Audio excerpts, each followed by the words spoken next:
The Rune Smith. Chapter 61 Impromptu Party 2.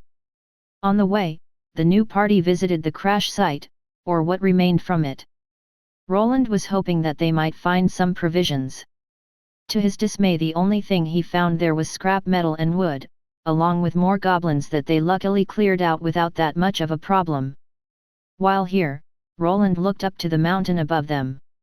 He could not see the path from which they fell down. There was also a thick fog right in the middle of the mountain range that limited his vision. His new party members explained that they were the only survivors that remained. They had buried some of the other slaves that didn't survive the fall along with some dead guards. Roland could still see some blood and gory bits scattered around. Most of it was gone, probably down in the goblin bellies. There was nothing else to do here, so they continued on their merry way. The place where they were in was deep down inside a gorge. The rocky walls were quite smooth and would be hard to climb. The further up you went, the more you had to contend with that blasted fog. Going up was out of the question. Luckily there was a path next to a river down here that they could follow. The biggest downside of this path was that there were a lot of monsters living here. It was also a path that stretched around the mountain and would take them a lot more time to cross. This was also the reason why the caravan owners decided on going over the mountain, as it cut the travel time down by a couple of days. The scenery down here was composed mostly of trees and bushes. It was over a kilometer in width, and the river in the middle was the cause of many monsters living here. Just like any other animals, monsters flocked to areas with a water source. The humanoid mountain goat-like monsters were just one of the many types that roamed this landscape. The hastily put-together quartet of people had now traversed a couple of kilometers through this monster-filled land. Roland was now looking at one of his wands that had run out of charges after a couple of encounters. He looked at the male moon elf swordsman examining the lady elf. The man was like a nanny that somehow wasn't able to take more than one step away from her. He was like a tick that wouldn't go away. The other major fighting force that was the half-orc always ran into battle with a smile on his face. He constantly broke formation and caused Roland to overuse his spells. He was running on a limited budget of charges and was afraid that he would run out of juice soon. He didn't say anything at first, thinking that they would get a grip on the situation. Instead, they just continued with this strategy. Maybe they thought that he would pick up the slack with his spell slinging. They might have not realized that his mana pool and gear usage were limited. Hey, are you being serious now? Roland's face twitched as he looked at Logon examining Aridhel for the 100th time. Galgrim was right next to them, getting healed by the acolyte. He had even more bite and claw marks on his body than usual. What do you mean? Logon replied while Aridhel scooted to the side. The woman looked a bit fed up with how he was treating her as well. Do you two want to get us all killed or something? Roland crossed his arms over one another while glaring at the moon elf and green skin. Will she go up in flames if you leave her alone for a second? Logon turned around to face Roland. The youth was squinting his eyes in his direction and certainly looked annoyed. With all due respect, Mr. Carmine. I am thankful for your help, but I cannot abandon Lady Aridhel. What if some creature sneaks up on the defenseless lady? I could not live with myself if anything happened to her. I promised to protect her with my life. I need to return her safely to her family. Roland flinched slightly as the man started unloading a monologue towards him. His eyes were bloodshot and it looked like he was close to blowing a fuse. Maybe the shock of not being able to protect this elven lady had been too much for this guy. It looked like he was getting paranoid. Oh, will you be quiet? Before Roland could think about a good retort to stop this babbling idiot of a swordsman, Aridhel moved in from behind and gave Logon an open hand smack to the back of the head. Lady. The man was stunned while also stopping with his rambling shouts. He slowly turned around to see Aridhel with both her hands on her hips. She had her face slightly raised and her eyebrows were furrowed. Stop causing trouble for Mr. Carmine.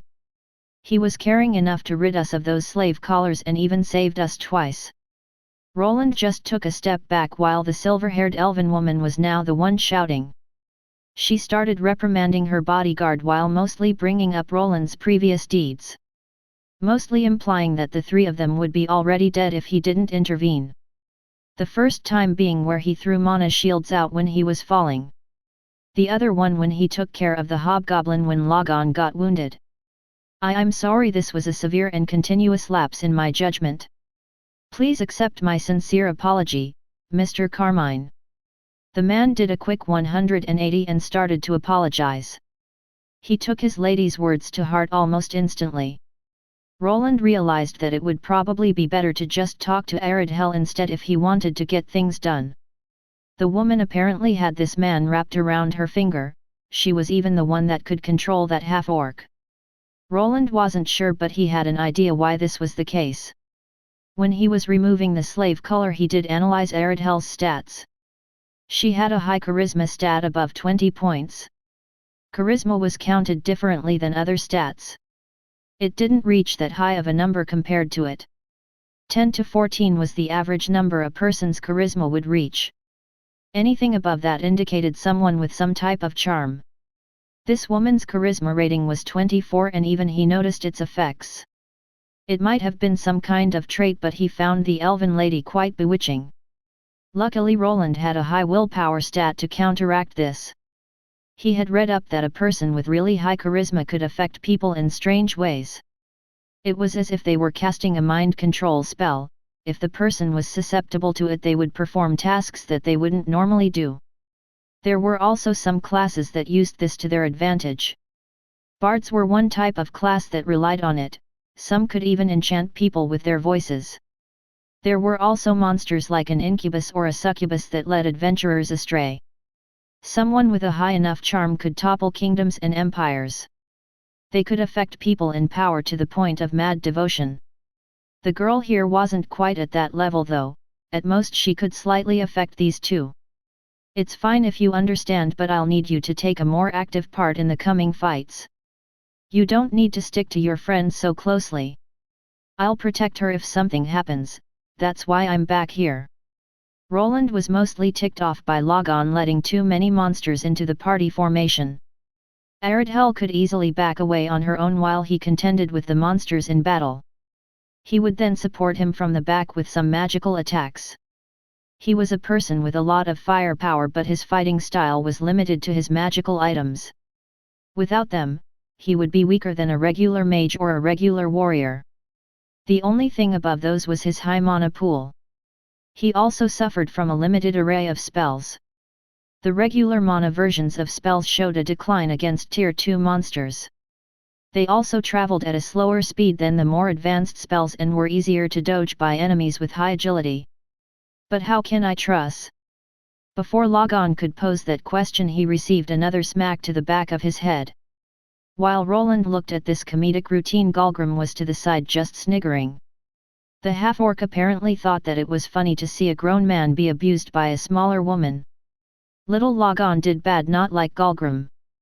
Roland eyed the smirking green skin, he just wanted to go over there and give the big idiot a smack of his own. Galgrim, you're not doing any better than him. How about you stop running after every monster you see? He proclaimed while looking at the half-orc sternly. He felt like he was a teacher in kindergarten and Aridhel was his assistant.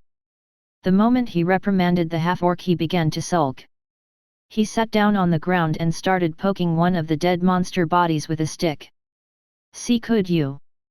Roland turned to the elven woman, who in turn walked over to the large male. It's okay, Galgrim, Mr. Carmine didn't mean it. He just needs you to listen to him from now on. Aridhel tried to calm the large beast of a half-orc down. Even though physically he outranked everyone here, his mind was of a child's. Luckily the female moon elf was good at talking to kids, so she somehow managed to get him to cooperate. Maybe from now on, they could move along more proficiently. Okay, let's try this again. Galgrim and Logon, you two stay side by side and try not to break formation from now on. Me and Aridhel will stay in the back and support you with spells. The two knuckleheads nodded at the plan of action, but if they would follow the instructions remained to be seen. For now, the party removed the mana stones from the monster corpses and tread forward. They needed to find shelter in the next couple of hours before nightfall. The moment of truth came quite fast, as after an hour of walking they met another type of monster. It was only two this time around, and they looked like a giant praying mantis. Greater Mantodia L57. Roland's identification skill was finally at a level that he could use it for fights. These monsters were of the Tier 2 variety. They were above human-sized and quite long. Their raptorial forelegs were their calling card, the razor-sharp blades those had could even cut through metal. Luckily insectoid monsters were susceptible to fire-type magic. Galgrim, log on. Please distract them but don't break formation, I'll finish them off with a fire spell. He gave out the order while preparing for the right moment to strike. He could see the half-orc moving forward while holding his club. Galgrim understand. This time instead of charging forward like a bull, he started smacking the club on a nearby boulder. The monster's attention was brought to the commotion and to the person that was responsible. The two insectoid monsters charged forward, their blade appendages raised high in the air. The moon elf glanced back for a moment and noticed that Arid Hell was chanting a spell. Holy light of the moon, which gently illuminates the night, let all things be filled with your pure essence. Logon's body shone in a dark color as he felt his speed being increased. If he looked at his status screen he would notice an increase in his agility by some points. Roland had seen her cast this buffing spell before, but not on him. He was curious if such a buffing spell increased your stats by a flat number or by a percentage. Logon took the chance that Galgrim gave him and attempted a flanking maneuver while the two insect monsters concentrated on another target. Even though these two were slightly more coordinated, it didn't mean that this would be an easy fight. Galgrim swung his large wooden club at the monster, which received the attack with its razor-sharp appendage. It was debatable which of these two had more raw power, but one thing was certain.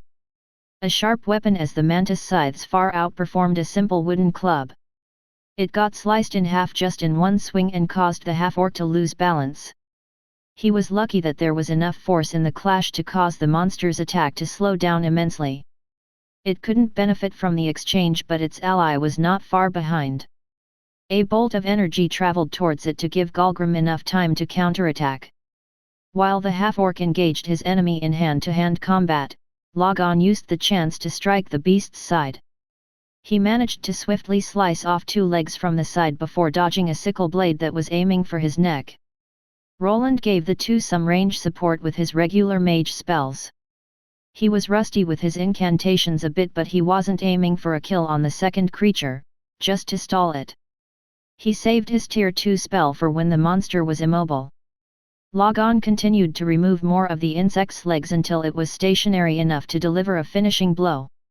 A condensed ball of flame energy slammed into the monster, setting it ablaze. The heat was enough to cause critical damage and almost finish it off in one hit. The finishing touch on the huge mantis-looking monster would be Galgrim's large fists. The second monster wouldn't just wait there for the party of people to kill him. He noticed the two spell slingers in the back and charged at them with its sickle arms raised. At least that is what it was trying to do. Instead, it received a mana arrow to the face. The monster was fast enough to dodge to the side, but killing it with that spell wasn't the thing Roland was aiming at. The remaining Mantodia got one of its legs sliced off by Logon that quickly returned to keep the back line safe. With him bothering it from close range, it was only a matter of time till the beast was also killed. At the end of the battle, Roland was rewarded with 2 common grade mana stones. They had a nice green tint to it and could even be mistaken for emeralds. One of his party members was also quite happy about the spoils. Roland saw Galgrim leaning down, and after some crunching sounds, he removed one of the large sickle appendages. In his hand, the insect's appendage looked like a large machete. He started swinging it around. He even chopped up the monster's body with it. Galgrim, now even stronger. He cheered while removing the other weapon appendage. Roland now had a dual-wielding half-orc on his team, though the brute certainly had zero finesse with how he was swinging those around. Roland took a mental note to not get too close to the half-orc when he was swinging those around. There was no option to turn off friendly fire in this world. Well, that wasn't that bad. this time around. Roland commented while Aradhel smiled at him. Logon wasn't far behind, as after defeating the monster he swooped in to see if his mistress was okay. It was a bit funny to look at him searching for wounds. He was really acting like the girl's nanny. I think we should move, the blood will only attract more monsters. I agree, we should also find shelter for the night. Roland and Aradhel exchanged some words. The sun was starting to go down and they probably had about 2 hours till sundown. They needed to either find a cave to rest at or build a fire and camp out in the open. The first option would be the safer one, but in caves, some monsters lurked. They might have to clear out any previous tenants before resting. The first day out in the gorge was drawing to an end. After some bumps along the road, the party was slowly shaping up. Roland could already see them actually making it to the village in one piece, that is if nothing out of the ordinary happened along the way. Chapter 62 Arriving at the village? The party of 4 set up camp by a shallow cave. They were lucky enough that it was only occupied by one giant spider-type monster. It didn't even have any babies and was easily dispatched by Roland, who tossed a fire blast spell in there. The monster went up in flames nicely and had been almost instantly cooked in the process. No one was actually willing to eat the thing, not even the half-orc companion who didn't look like a picky eater. They made a fireplace to ward off some of the night-stalking monsters. There were variants with night vision and specialized skills to wander through the dark areas. Most of the time a simple bright burning fireplace would keep those types of beings away. Traits and skills that worked in darkness were quite susceptible to light. Roland was a bit deeper in the cave, next to a monstrous-looking spider that had long lost its life. He was using his rune crafting hammer to repair his magical wands that were used during the day. There were a lot more monsters than he anticipated in this gorge. The decision to free the slaves and have them in his party was the right one. If he was alone, it would have been many times harder to survive and he would have probably burned through his rune scroll reserves as well. He was managing with his rune-crafted magical wands for the time being. When a monster got too close he could also use his enchanted sword. The charges on it were also limited, but the mana warrior skills were suited for middle and close-range combat. While tinkering with his gear, Roland took some time to examine his status and skills. Not much time had gone by since leaving Edelgard, but he had managed to level up once. Name: Roland Arden, L70. Classes: T1 Mage, L25 Secondary. T1 Runic Mana Scribe, L25X. T1 Runic Blacksmith, L20 Main. HP: 713/713. MP: 2099/2599. SP: 526/1019. Strength: 54. Agility: 38. Dexterity: 81. Vitality: 53. Endurance: 61. Intelligence: 114. Willpower: 101. Charisma: 16. Luck: 8. Debugger L6, Circuitry L7, Tinkerer L8, Identify L8, Basic Mana Shaping L9, Basic Mana Regulation L9, Mana Sense L9, Basic Rune Mastery L9, Basic Rune Scribing L9, Basic Smithing Mastery L8, Basic Rune Craft L7, Runic Blacksmith Size L5, Blacksmith's Heat Sense L6, Basic Rune Compression L3, Ethereal Pathways L6, Basic Mana Reinforcement L3, One-Handed Swordsmanship L4, Hand-to-Hand Combat L1, Spearmanship L1, Blunt Weapon Proficiency L1. Roland paid attention to his combat-related skills. They had moved above basic ones, but they were still only in the beginning stages. During his stay at the Arden Estate, he was forced to raise them to L9 of their basic versions, but since then they had been stagnating. He focused on increasing his crafting professions and then his mana-related skills. That left less time for combat practice. He did use the sword from time to time, which increased this skill the most, but he wasn't sure that it was the right choice to only focus on that one. He was going to be a runesmith and would be able to produce various weapons and tools. Swords were nice against other people, but against monsters, something like a spear might have been better. Increased reach and thrusting attacks could win out over sword slices. Then if a person was up against a heavily armored monster, or maybe one with a hard shell, a blunt weapon would be a better choice. Even an axe or a war hammer that had a more concentrated point of impact would be better than a sword in that situation. There were just too many skills to focus on though, but he did have time till he maxed out his current class. He could both fight monsters during the day and then craft during the night and constantly receive experience. Even now, while he was fixing his magic wands, he was gaining small amounts of experience. With time this would certainly stack and let him increase his levels fast. First, he would need to escape this foreign canyon and get to that next settlement.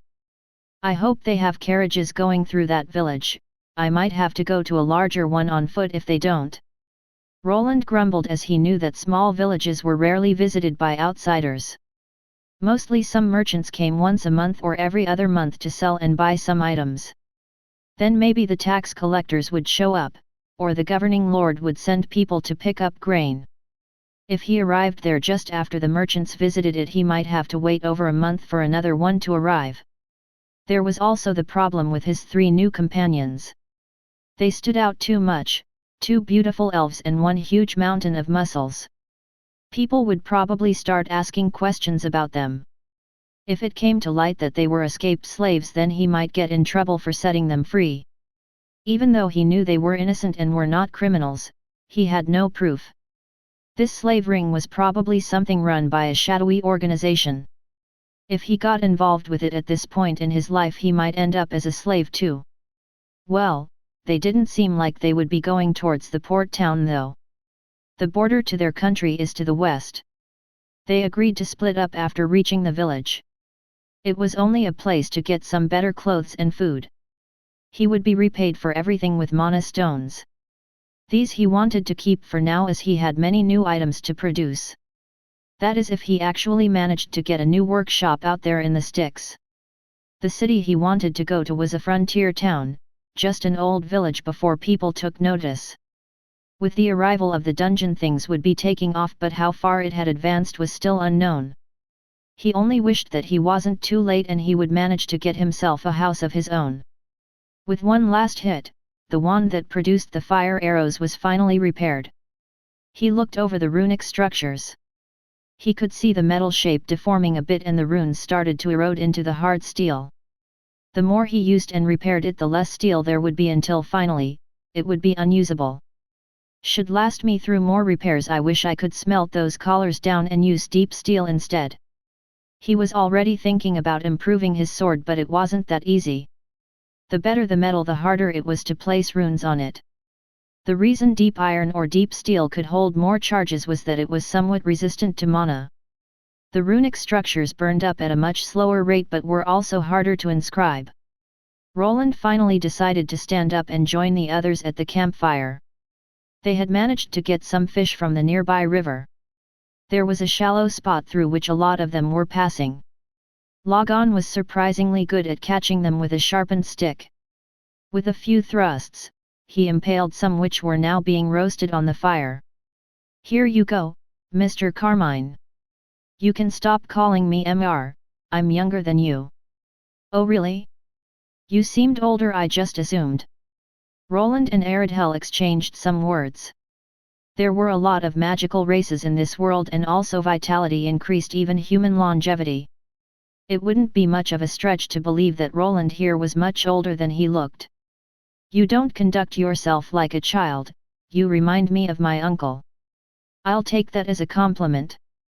"Ha! Logon was also here, he was responsible for making the dishes today. He was surprisingly good with these sorts of things. Apparently, his father had been your typical elven hunter that taught him to scour the woods. Too bad that his son ended up receiving a warrior class instead of an archer one." Galgrim peeked in as well. He was a bit in the distance as he was shooed away by Aridhel. He already devoured some of the fish before they could even be cooked. This left the rest of the party maddened and they all agreed to give him guard duty. He was now leaning up against one of the trees while looking for possible monsters. Growl! A strange sound entered the party's ears which made them all jump up to their feet. Roland pulled out his sword along with the wand he had repaired. Logon leaped in front of Aridhel while looking in the direction of the strange rumbling noise. Grrrrrrr. What they saw was not a monster or a beast, no, it was Galgrim holding his stomach and trying to keep it from rumbling. The trio of baffled individuals narrowed their eyes at the half-orc while he twiddled his thumbs and turned around. Soon the feast started and everyone got their share of the fish, the hungry greenskin included. Nothing out of the ordinary had happened that night, but there were some lurking friends watching them. The party took turns on guard duty through the night. They made it till the next day without any major problems. They continued their journey towards their destination.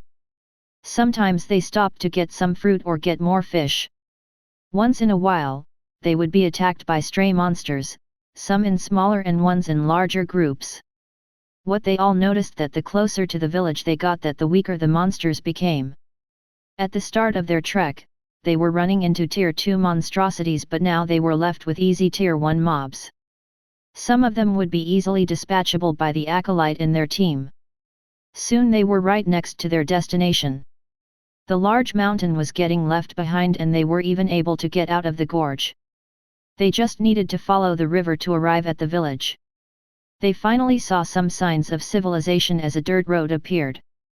They could even see some cart marks here, and it seemed like one had recently gone by. At least that was what Logon was claiming from the way the tracks marks appeared. It looks like more than one carriage passed this way. The moon elf tracked with his eyes from where this dirt road appeared. He could see it going all the way to the mountain range they just passed. It could be the slavers, he mentioned while frowning slightly. This threw a wrench into their plan. If they met up with the slave traders, they would probably not react kindly to three of their own wandering unchecked. Depending on how many of them were left alive, they could even attack. Don't worry, Galgrim will cut puny enemies. The half-orc started flailing his hands around while holding onto the appendages of the monster mantis they had slain. He changed his catchphrase a bit after exchanging his club with those. Well, isn't that reassuring?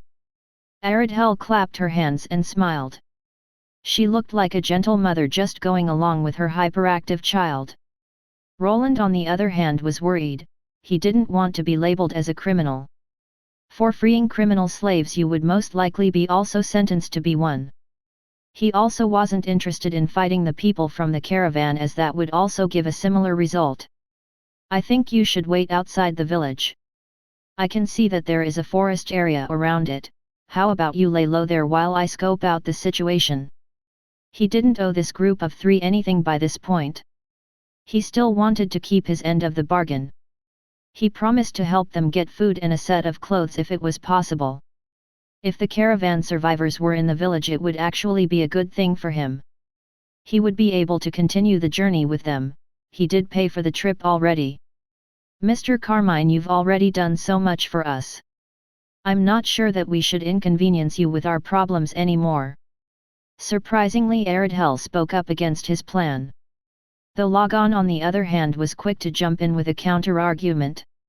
My lady, we will need those clothes and provisions. If any traveling soldiers spot us, we will be done for. He saw the bigger picture and knew that they still required help. When someone saw two beautiful elves and a large half-orc in a loincloth, they would surely approach them. With a high enough identification skill or a body search, their true identity would be revealed. Then running or battle would be the only option. Roland was fine either way, but if he was in their shoes, he would probably take him up on the offer. The only reason he would turn the favor away would be if he suspected foul play. Even though these four spent some time together battling monsters and watching each other's backs, they were still strangers. They couldn't be 100% sure if Roland wouldn't double-cross them. He could very well go to the village where the survivors from the caravan were and come back along with some soldiers. The only reason they trusted him was because he removed their slave collars, but he could have done that just to survive. You are right, but we shouldn't rely on Mr. Carmine's goodwill so much, but it would be reassuring if he continued to aid us. Logon managed to convince Aridhel to go along with the previous plan. These two sure don't seem to be doubting my motives though, and the third one. He looked over to Galgrim, who had stopped swinging his weapons around and was now picking his nose. Roland was just in time to see the mass of muscles swallow a booger, which made him cringe. Yeah, that one is a lost cause. Hope I'm not being paranoid here, but I should probably think about some contingencies. Roland had his own reservations about these three. They too could still try to double-cross him after he gave them the food and clothes, along with some money for the mana stones. I also think we should visit the village first. You can decide after I return. Think if we stick to the trees we all can get closer. The party decided to journey forward. Just as Roland proposed, they strayed from the main dirt road and kept to the forest while being vigilant. There were no dangerous monsters in this forest, only some animals. In a couple of hours, they arrived at the town outskirts with luck on their side. They had a safe spot to examine the situation before they entered. Logon took it upon himself to climb a tree. What he saw out in the distance wasn't anything good though. What do you see? I can see some carriages. The people from the caravan are there, but there are others. It looks suspicious. I can't see any farmers or villagers. They are also wearing armor. Roland and Logon exchanged some information before he himself decided to climb up a tree. He was quite good at this thanks to doing a lot of tree climbing in his youth. He noticed what the elf meant when he saw the situation. What he saw was armed men walking around the village. He could somehow distinguish their armor from this distance. Thanks to his good memory, he was also able to recognize similarities that this gear possessed. He had seen similar-looking leather armor that was unkempt on a certain group of people before. If he got closer, he might have even been able to recognize some faces, as he did get a look during the fighting. It's those bandits, they have taken over the village. He could see some of the carriages and wagons from the caravan there. The robbers must have followed them here, or this town already was part of their territory. The problematic part in all of this was that he now couldn't approach the village to get provisions. The next settlement was over a week away if they traveled on foot while fighting monsters on the way. That would still probably be a safer option than attacking the bandits here. While deliberating about the next move, he heard a scream coming from the village. Both he and the elf looked to the source only to see a person running. It was a woman that didn't get far as soon enough she was tumbling on the ground with an arrow stuck in her shin. They looked as she was dragged back by a bandit into one of the shabby huts before silence took over. They have hostages. It was now clear that this wasn't a bandit hideout. They had clearly taken over it and the villagers were still there. Now a decision needed to be made, either help them or escape. The second option would probably be the easier one. Chapter 63 Village Rumble. Two men dressed in shabby clothes were walking through the night. The visibility was bad, but the two just couldn't hold it in anymore. Nature was calling. After drinking diluted alcohol for most of the day, the two needed to empty themselves. Their buddies were still being loud while having fun. They had hit it off big this time around. They had managed to take over a caravan filled with riches. They had suffered a small setback, but after taking out a certain mage, the defenses of their prey crumbled. They were staying in this village for the time being. Soon they would need to move, but before that, they needed to go through all the loot. This was a group of bandits that roamed the lands. They preyed on wandering merchants or adventurers. They would find certain ambush locations and stay there, waiting for the right time to strike. Information traveled slowly in this world. Before anyone sent a subjugation force after them, they would be long gone. If they found a good hiding place, they could even lay low for a few weeks until the coast was clear.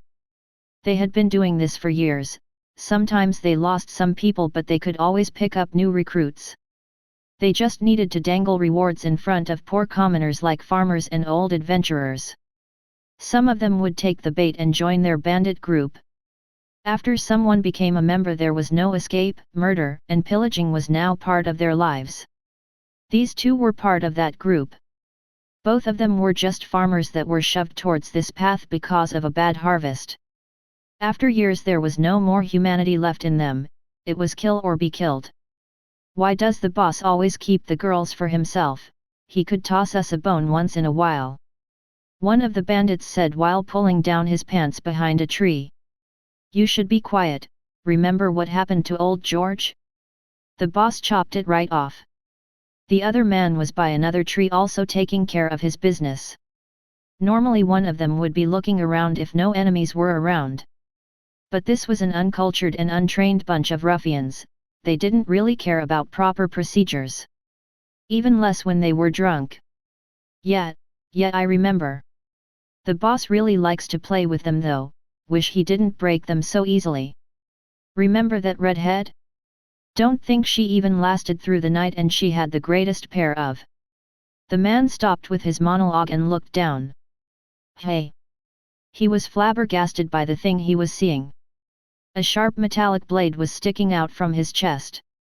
Before he could scream out, a hand covered his mouth and the blade was shoved in further. His vision blurred, his hands and legs felt heavy and he couldn't help but close his eyes. The other man whistled to himself as he wasn't finished with his deed either. The redhead? He asked but didn't hear the other man reply, only the howling of wind and trees rustling.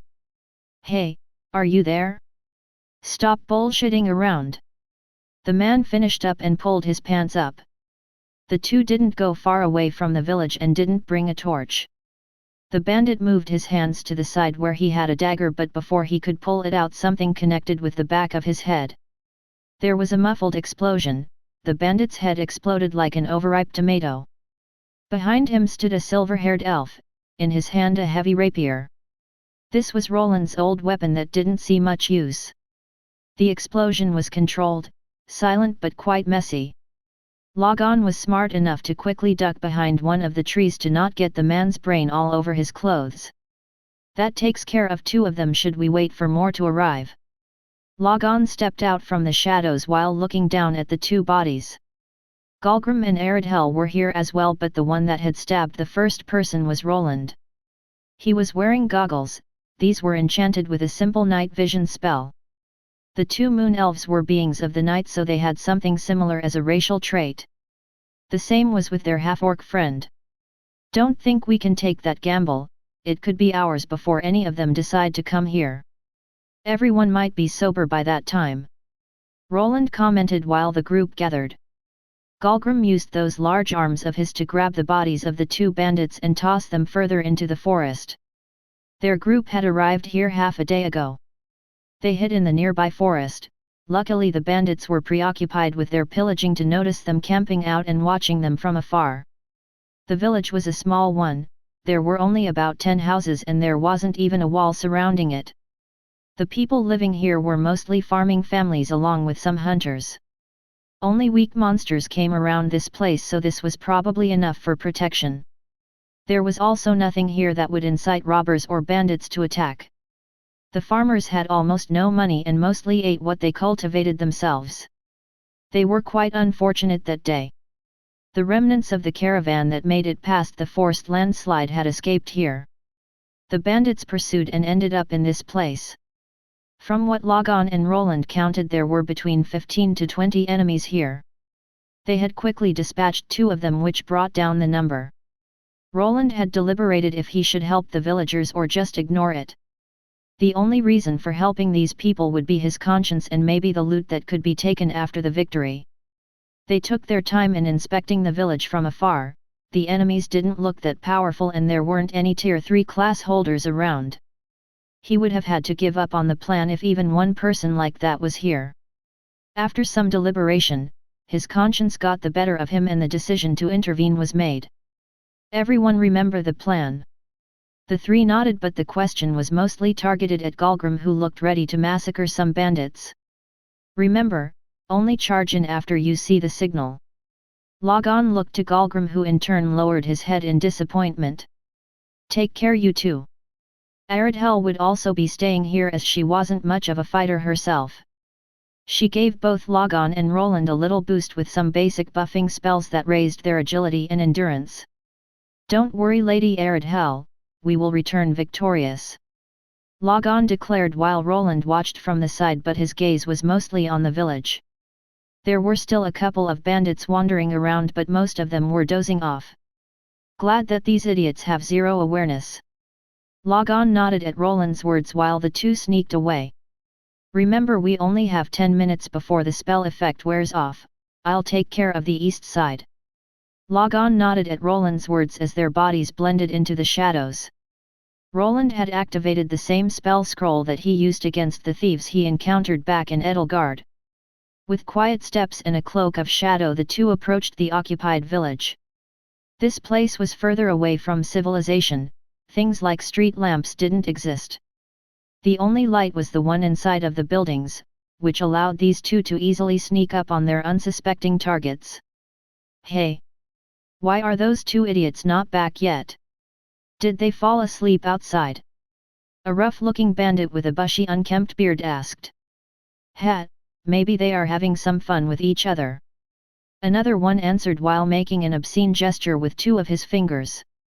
A large frown appeared on the man's face that asked the question. Two other men that were with him in the room started laughing out loud while drinking more cheap booze. Be quiet, you idiots, someone needs to check up on those retards. The man with the unkempt beard continued with his train of thought.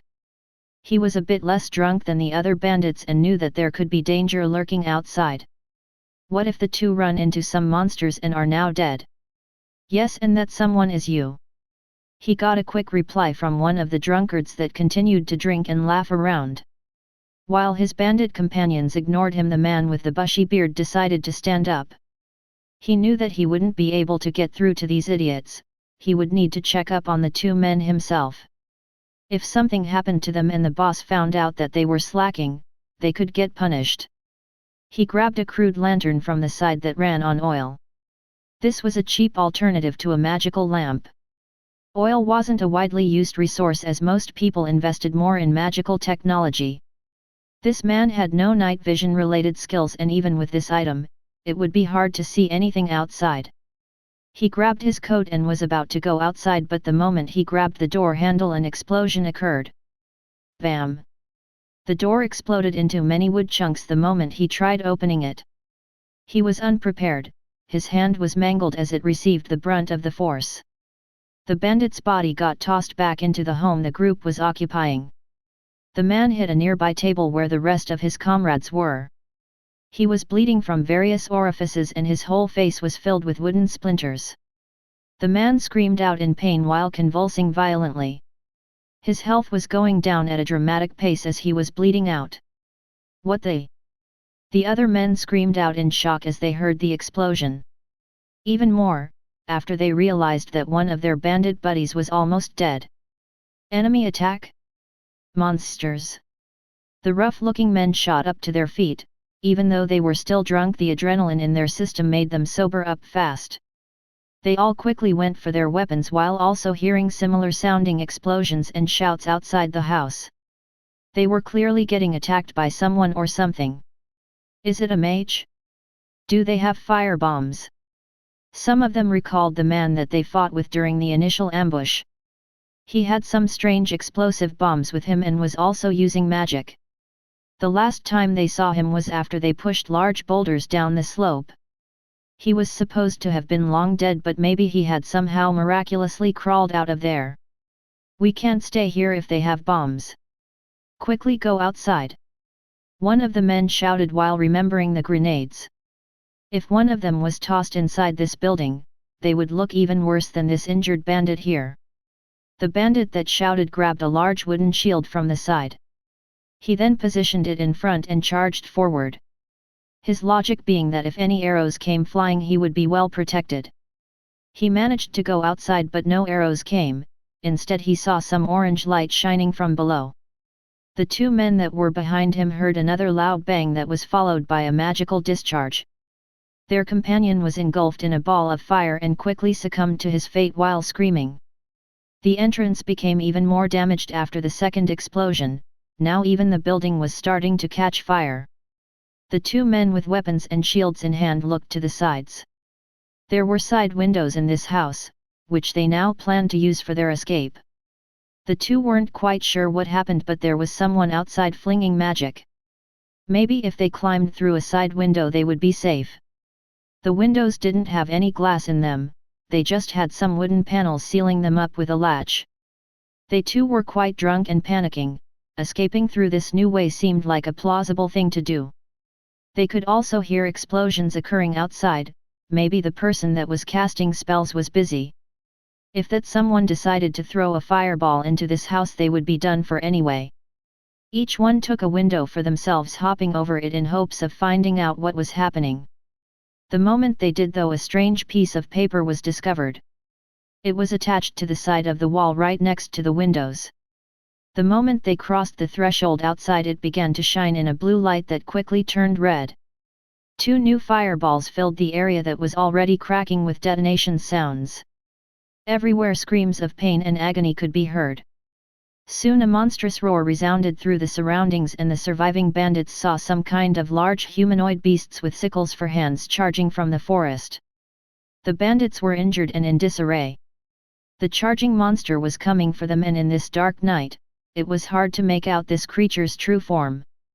More screams and shouts, more explosions, and even more chaos spread throughout the whole small village. Finally, the doors to the largest home opened out to reveal a 2-meter-tall man with an eye patch. He wasn't fully dressed, and even his pants were put on haphazardly. He was holding a large 2-handed axe in one of his hands while looking out into the distance. What he saw was total chaos. The buildings were on fire and the loud moans of his men could be heard everywhere.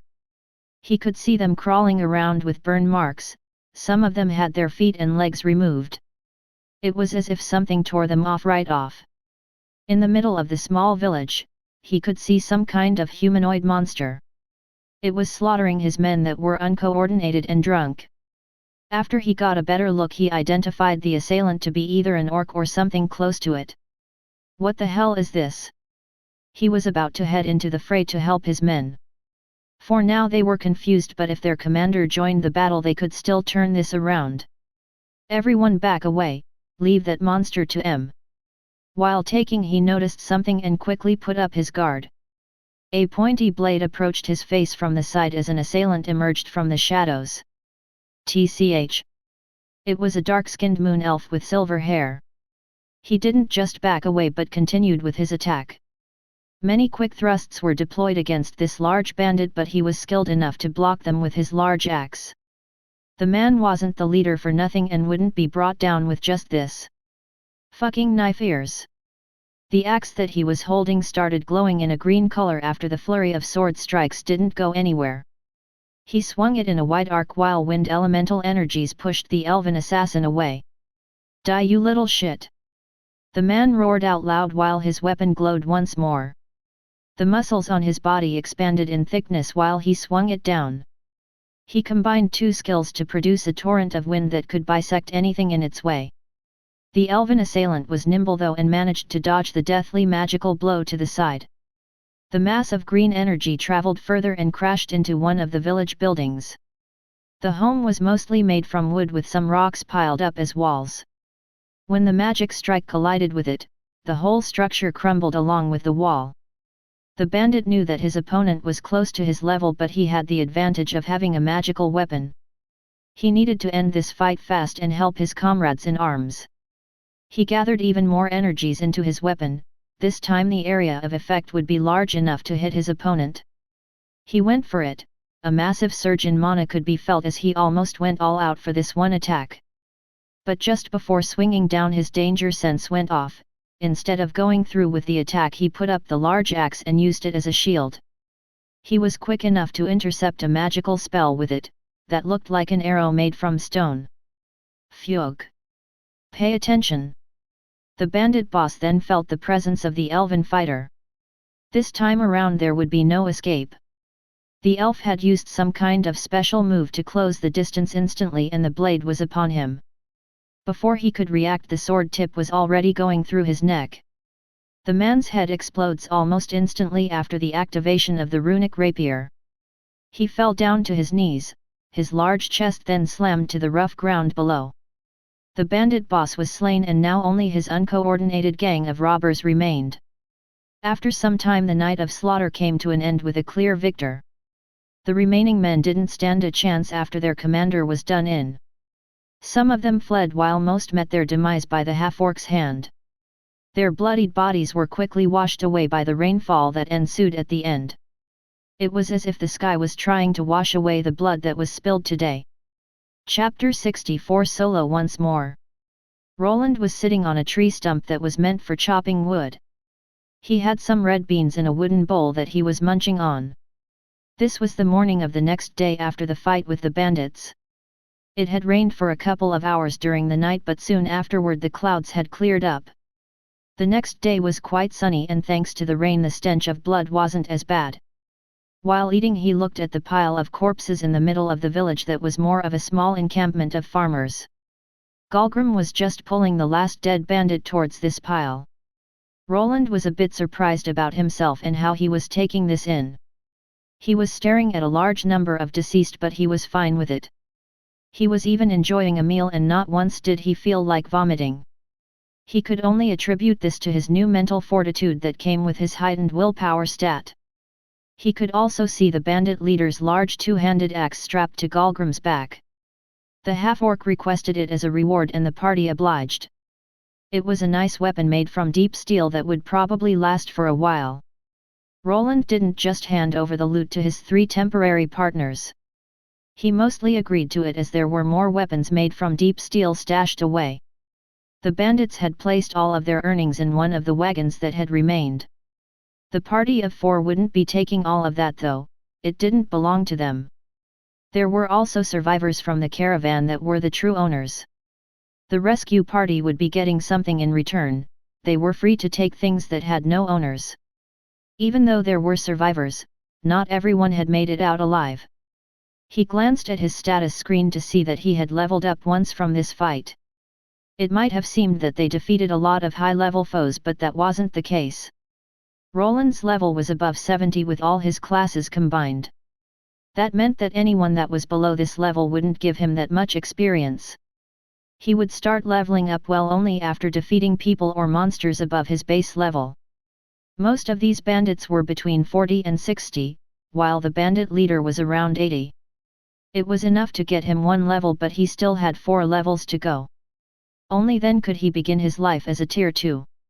While finishing up with his food, Roland thought back to the previous night and how it went. They had made a fast plan of action before heading into the occupied village. He used the Shadow Veil spell scroll that he had. It gave him invisibility in shadows and in dark places, thus making him and Logon practically invisible. It pained him, but he had to use up most of his mine rune scrolls and his detonation ones. Both he and his elven helper planted those mine runes in front of the village house entrances. Others were stuck to doors directly so that when a bandit opened them up, they would detonate. Windows and back entrances were also booby-trapped. Everything worked out better than expected. The bandits panicked and went right for the openings. If they barricaded themselves inside, he just threw in a bomb or 2 to flush them out. The ones that managed to get outside were dispatched by his half-orc companion. The drunk ruffians were no match for him. He remained hidden while using some ranged magic spells to help out Galgrim. Aridhel remained on the sidelines buffing him and the half-orc when she could. They had managed to clear out the village of bandits quite fast. After the boss was slain, they all crumbled. Defeating the bandits didn't mean that the work was over. There were many injured people hidden away in the houses. Some of them were villagers while others were from the caravan. Most of the survivors were women and children, as the bandits probably didn't see them as threats. In all likelihood, they wanted to use them as playthings or maybe sell them off as slaves later on. Luckily Aridhel was here and she was able to heal most of the physical wounds. At her level, she couldn't restore severed limbs. Besides those with enough time, any internal or external injury that wasn't too deep was healed. She wouldn't be able to do anything about the psychological wounds though. That being said, not all the men perished. Most of the farmers from this village survived and just got beat up. They were lucky that Roland and his party arrived on the exact day that the village was taken over.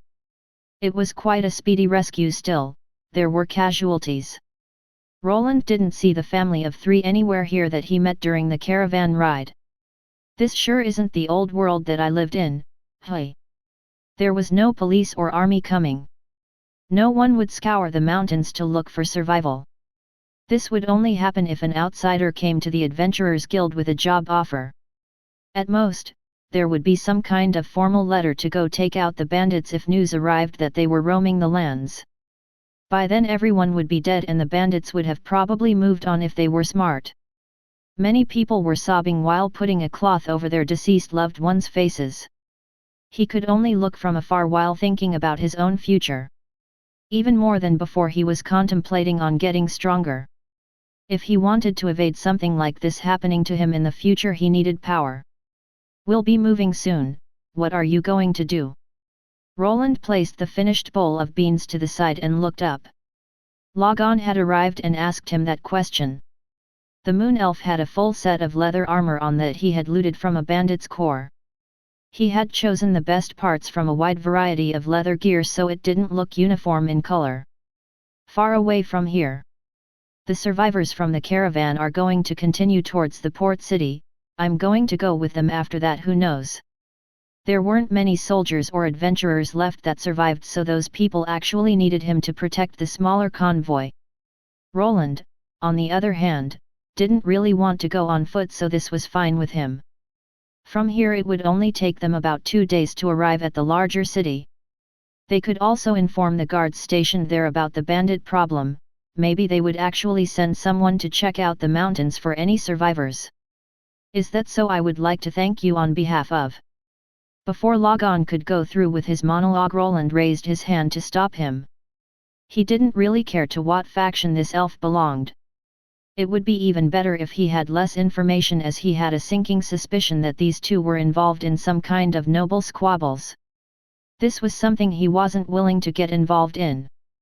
What if they decided to show up on his doorstep asking for more help later? That's why he also didn't say where he was truly headed. From the port town, he could travel anywhere, so it wasn't really detailed information that could give up his final destination. Logon is right. If Mr. Carmine ever ventures into the lands of Belaya, you are welcome to search for us. I'm sure my father will give you a hefty reward, or if you are searching for work we could also accommodate you. You just need to head over to the Irithil household. Aridhel wobbled over from the side. She had been treating injured people the entire night and was probably depleted of mana. Roland knew well the feeling of overworking yourself. He also thought about her proposal. Was ditching this kingdom for another one such a bad idea? But would he have enough freedom there? He could very well be looked down upon as a human being in the land of elves. He also didn't want to get involved with that so-called Council of Elders. It sounded like it worked in similar ways as the nobles in this country. They only had a slightly more democratic way of doing things, but he reckoned that in the shadows there were some shady deals being made. It's fine. I'm already set on my destination, and these mana stones and what those bandits had is enough for me. He replied while standing up. You should be careful from now on. You'll probably have to take the scenic route to get back to your country.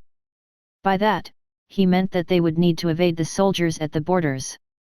They were still branded as slaves and would be apprehended if seen. If they got caught, there was still a possibility of someone from their side being called over. Depending on who that person was, they could be saved.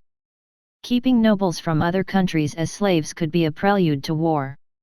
Normally the people in charge would return them to their homes, but could also try to silence them in fear of retaliation. You should probably also look into the people who knew about your departure. Aridhel moved her head to the side while Logon frowned. He had already mentioned this before and the two knew that the whole thing was fishy. Don't worry. This time I won't let anything happen to Lady Aridhel. The Moon Elf spoke up as he saw his lady contemplating things. That's very reassuring. I bet my father will hire you as an official warrior of our household when we return. This was similar to getting a knighthood. He would be given status and even some land if he got accepted. Galgrim hungry. The last party member finally showed up. He would also be going with the two elves. I see that you got your work cut out for you with this guy. The half-orc looked like a liability when trying not to stand out. Yet he was quite a welcome addition in any fight. It would be hard to not stand out with him around, but if they kept to the forest they should be fine. The borders weren't highly defended and there was no such thing as a wall barricading both sides from one another. Both kingdoms only had large fortresses at strategic locations. 3 people shouldn't have much trouble in slipping by. Don't make fun of him, Mr. Carmine, Galgrim is a good child. Now come, I think there still was some leftover meat. The 2 left while Logon approached him. He stuck his hand out and the 2 shook hands together before parting without any more words.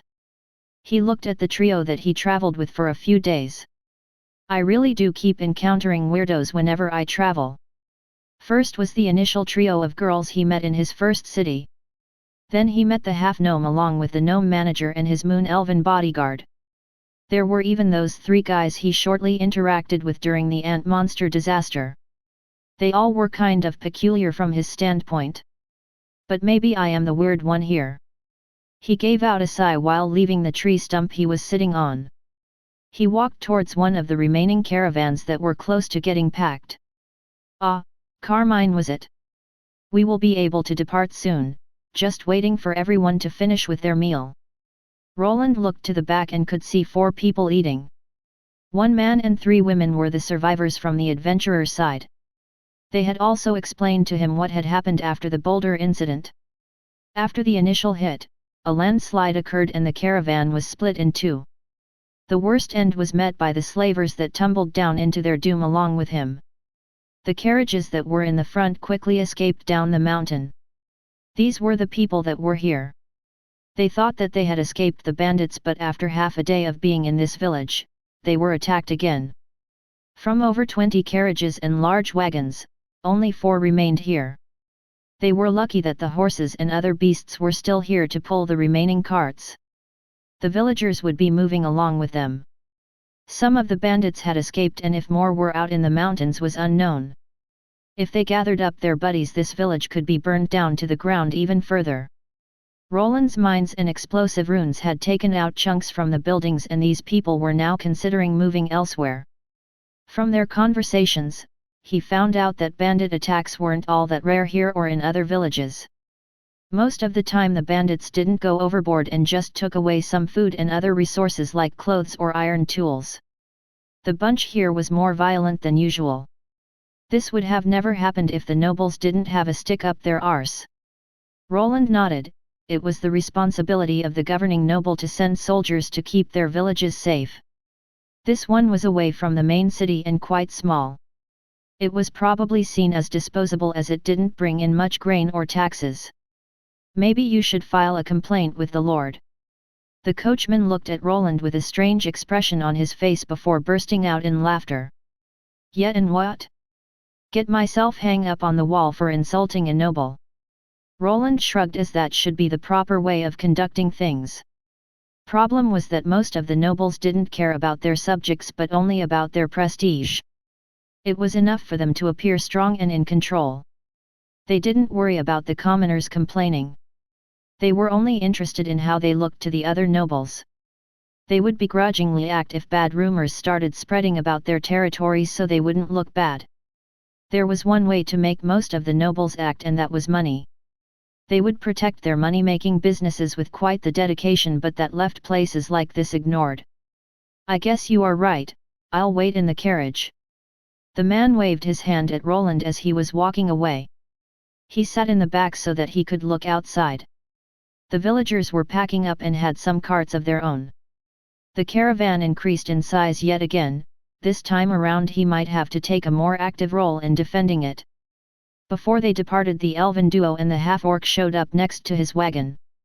They were there to say their last goodbyes, the female one even had tears in her eyes. We will surely meet in the future, you have been such a wonderful friend. Aradhel sobbed while Roland wasn't sure what to say, he just nodded while nervously scratching the back of his neck. He was scratching it even more after Galgrim decided to give him a hug and almost broke it. The other 2 had to pull the half-orc away after they saw Roland's spirit leaving his body. Soon the caravan resumed its journey forward. His new temporary party was disbanded and they went on their merry way. He didn't think he would be seeing them anytime soon. He hoped that they made it past the border. They were peculiar but good people. I sure hope that not almost jinxed myself there. He leaned back against a new crate while looking behind him. The survivors were walking together, some were young and some were old. Surprisingly, they didn't look that saddened by the fact that they needed to leave their old home. Maybe they were just glad that they were still alive. None of the children got killed, also the casualties were mostly on the adventurer and caravan side. Roland pulled out his detection orb and gave it a try. A mass of dots appeared on the display, making things difficult to spot once more. He needed to see if he could buy some kind of skill or better runic spell in the future. This device would still probably work inside a dungeon with fewer people and more monsters in it. For now, he leaned back and closed his eyes. He didn't get much sleep last night, so he would let the surviving adventurers do most of the heavy lifting. They had a scout with them, so they didn't need him to stay vigilant. He made sure to cover himself up in a way that an arrow wouldn't pierce his head while he slumbered. After closing his eyes, he hoped that when he opened them up again he would be at his new destination. Chapter 65 Time to Sail Away. Roland looked at the road beneath this caravan. It had changed from being one made from dirt to something better. It was a paved road instead, which showed that he was really close to a larger city. This also indicated that they had probably gotten away from the lawless lands and monsters. It had been over a day since the bandit encounter. Everyone here was still on edge, and Roland could tell that people had a hard time sleeping. Surprisingly, during the previous night, they weren't attacked by anything. Neither monster nor bandit had crossed their way. It looked like it was finally over. I should probably look over my things before we arrive. Roland started removing the various pouches along with his belt. He had gained more of them thanks to the encounter with the bandits. He was now in possession of some new weapons. They weren't well made, nor were they enchanted, but the materials from which they were produced made him smile. Deep iron mace, low durability 64%. Deep steel curved dagger, intermediate durability 49%. Both of these weapons were made from deep iron.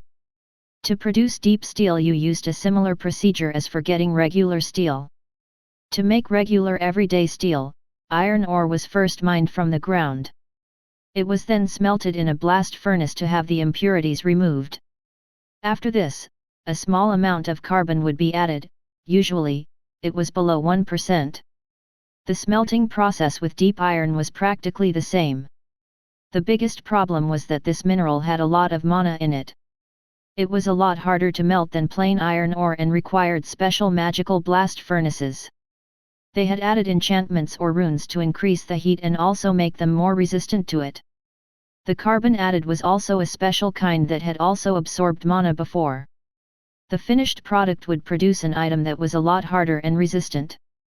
Even a crude weapon made from deep steel would break a finely made steel one. It was just a tier above, and it was also the metal of choice for Tier 2 adventurers. It was the metal that runesmiths worked the most with as well. It was far more common than something like mithril or orichalcum. Roland looked over these two items. The mace was just a club made from metal. The type of mace he was holding was a flanged mace. The flange on this one was slightly spiky and added a lot of weight. He could probably bash a lot of goblin heads in with this thing, and it would be really proficient against opponents with heavier armor. If someone was going against a knight in full plate mail armor, he wouldn't get far while using a one-handed sword. Metallic armors were really good at protecting its user against slashing and piercing attacks.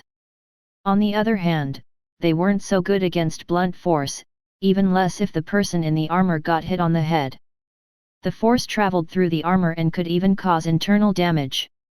Roland looked over this mace. It was chipped here and there, but it could be repaired. A weapon that was for bashing in skulls didn't need that much tending to.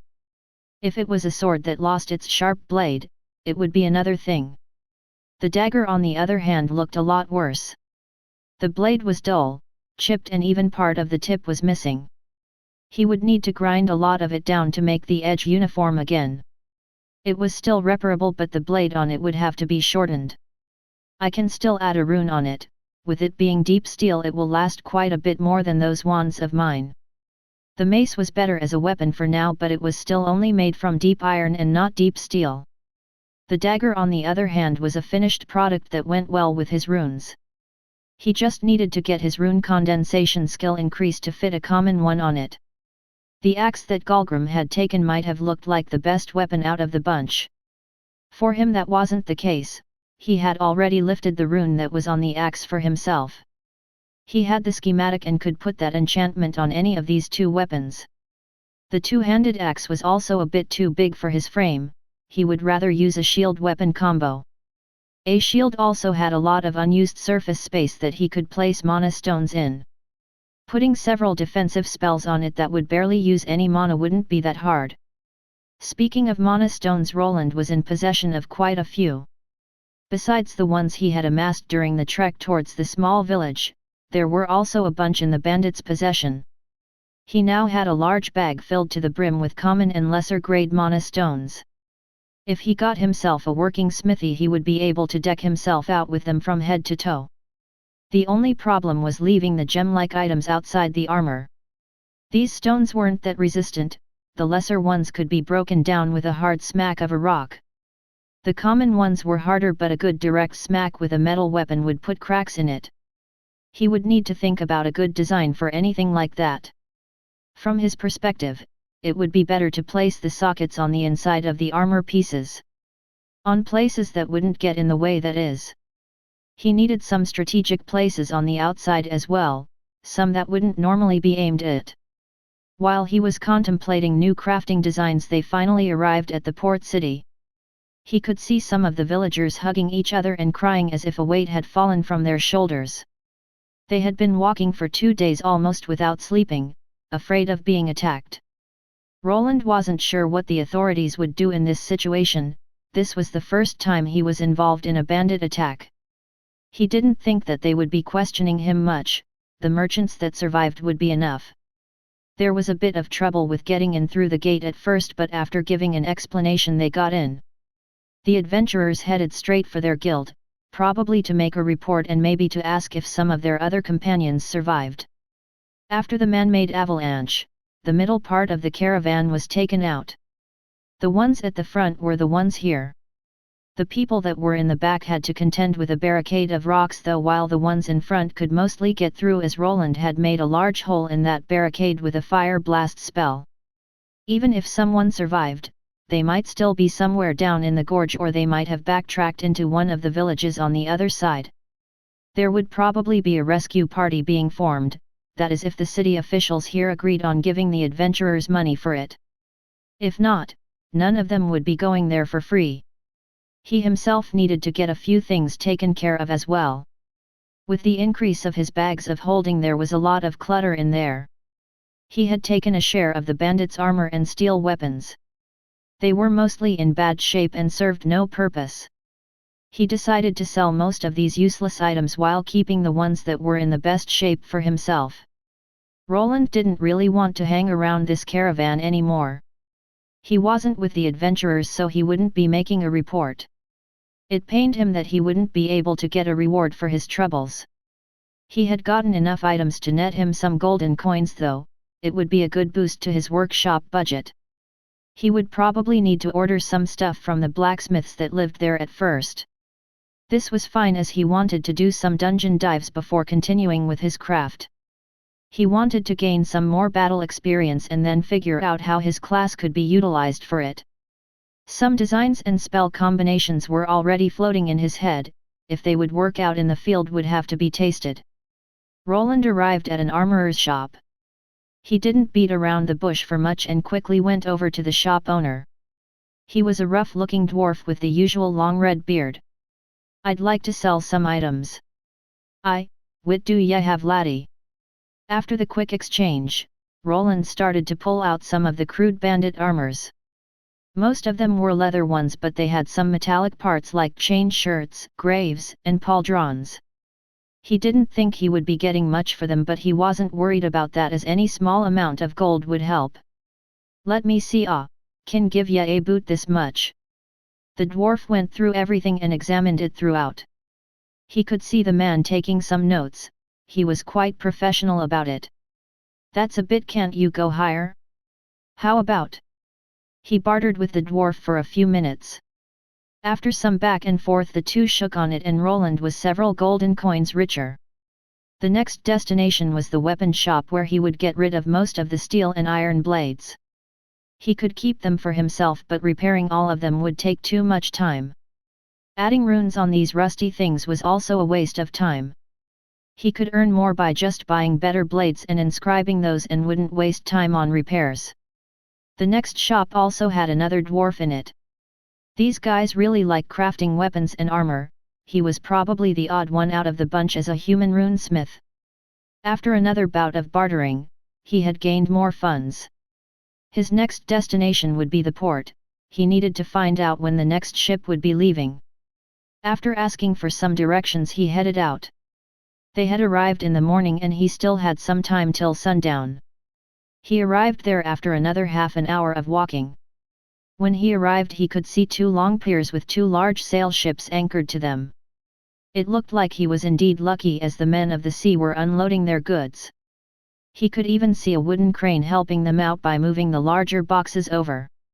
The muscular sailors were carrying some bags over their shoulders. It was probably grain or something like rice. He could also see some minerals here and there. If this ship arrived from Dragnis Island then it was possible. That volcanic island had a lot of magic-infused substances on it. This was also one of the reasons he was going there. He would save on buying things like deep iron there. That island had the largest deposit of it. Some people even came across better metals like mithril there. He was very much interested in getting his hands on that as it would allow him to make wands that don't need repairing after casting a few spells. The second ship on the other hand was doing the exact opposite thing. They were loading up on items. Most things were packed into wooden crates, some of them were badly made so you can see what was inside of them. He noticed that most of the things getting packed was food, which made a lot of sense. The island he was going toward had some tropical forests and warm weather but it was still mostly a volcanic island filled with monsters. It was a lot easier to produce food on the mainland than there. The farmers here that lived by the larger cities were well protected by adventurers and the army. While on Dragnis Island where sometimes earthquakes and small volcanic discharges occurred it was a lot less safe. Thus it was probably best if they focused on what they were good at, which was gathering mineral ores and other resources they pulled out of the super dungeon. There weren't many dungeons like that in any country. Thanks to the high mana density in such dungeons it was easy to find precious minerals. At first, he wanted to go towards the first ship that was unloading their cargo. Now after seeing the one that was packing up, he decided against it. He had already sold everything that he could so there was no reason to stay here. The faster he got off the mainland and got to the island the better. He walked over to one of the sailors that was holding two large sacks of grain over each shoulder and asked him a question. "Excuse me, are you taking in travelers? I'd like to go to Dragnis Island and then to the city of Albrook. Was looking for a ship to take me there." The man came to a stop. He was quite large and muscular and was wearing a plain brown shirt. Though it looked like it wasn't its original color and just got dirted, it probably hasn't been washed for quite some time as well. "Traveler? Talk to the captain or the first mate, that's not my job." The large man shrugged and moved forward while pointing with his chin to the side. Roland looked to where the sailor was looking and tried to spot the person in question. He didn't have to search long as he saw someone unusual. It was a large dark-skinned woman with dreadlocks, on which she had a lot of strange accessories and even gems. On her head, she had a red bandana with some kind of strange pattern. Her clothes were more akin to swashbucklers from the movies. She had it all, boots, the coat, and even a baldric over her shoulder with a saber strapped to it. She was only missing a sash with a pistol to her side. Those haven't been invented in this world though, probably as magic was far more deadly. Besides those, the most noticeable part about her was the cross-shaped scar on her chest, and what a chest it was. Roland had to do a double check with his eyes as the size was quite dramatic. He couldn't recall anyone with assets of this size, at least not anyone that was in shape as this woman. He decided to stop gawking and go over. She looked quite characteristic and was probably some kind of officer. Even now she was shouting at some of the sailors that weren't doing their job properly. "Move your arse, we don't ave all day, we needs tea leave before sundown." He approached and noticed that she had a funny way of speaking. He wouldn't be one to point that out as he was still looking for a ride. "Excuse me, are you in charge here? I'm looking for a ship to take me to Dragnis Island." The woman glanced at him while raising her eyebrow before speaking out. "Ya wants to hitch a ride on me ship? How about ya show me your face first?" Roland was as always covering his head up with a black robe that he was wearing over his brigandine armor. He wasn't sure what it was about, but he had no reason to decline, not like his face should be known. He also didn't think that the cult was already on to him, they should have other things to contend with. "There." He moved his hood down to reveal his face. He looked a bit unkempt after the time spent traveling and getting himself almost killed. "Oh? Nah bad, why are ya hidin' that face if 'tis that lovely?" "Hey? Pardon." He didn't expect to get a compliment about his face in this place. The woman was grinning quite widely as well. It looked like she was making fun of him for some reason, but he was kind of confused as to why. Before he could come up with a rebuttal, the dark-skinned beauty continued. "1 wee gold coin for a one-way trip, grub will cost extra. Yell ave tea sleep wit th other lads below deck, or ye can come to me cabin instead." She ended the sentence with a wink. Luckily another person showed up. "Isabella, stop fooling around." It was a rough-looking man with a large feathered hat and in similar swashbuckling gear. It looked like he was this woman's superior and had that captain vibe. He looked to be about 50, but he could have been older. His face made him look like an experienced sailor. "Why do I keep running into strange women, and why is she talking like a pirate?" Roland gave out a sigh while thinking about hitting the stores again to get some food. It looked that he would be at least getting a ship ride, and it would be sooner than expected. Before that he also needed to ask around. He wouldn't just go on a ship and be stuck out at sea without getting confirmation about the owners. If everything went well, then within the next week he should be at his new home. The future was uncertain, but it also brought many new possibilities. He only needed to reach out and grasp them. Chapter 66 Out at Sea. "Raise th anchor, lads." "Aye, raise th anchor." Following the shout of Isabella, the sailors started raising the ship's anchor. The sounds of large thick chains bumping against the side of the ship were heard as it was ready to set sail. This ship was your regular large sail ship with a lot of space for cargo. Thanks to the spatial magic technology in this world, a ship like this could carry a staggering number of items. This reduced the weight and saved up space for the crew members and travelers. Due to this, there were quite a number of people riding along, Roland being one of them. He was now standing on the main deck with a group of travelers just like him. He was the only one going solo, the rest either had some friends, business partners, or other kinds of companions. This was a merchant ship, which also meant that it had a lot of protection. He could see various adventurers battle ready and in gear. If not for the destruction of his card, he could have also saved some money on traveling as last time.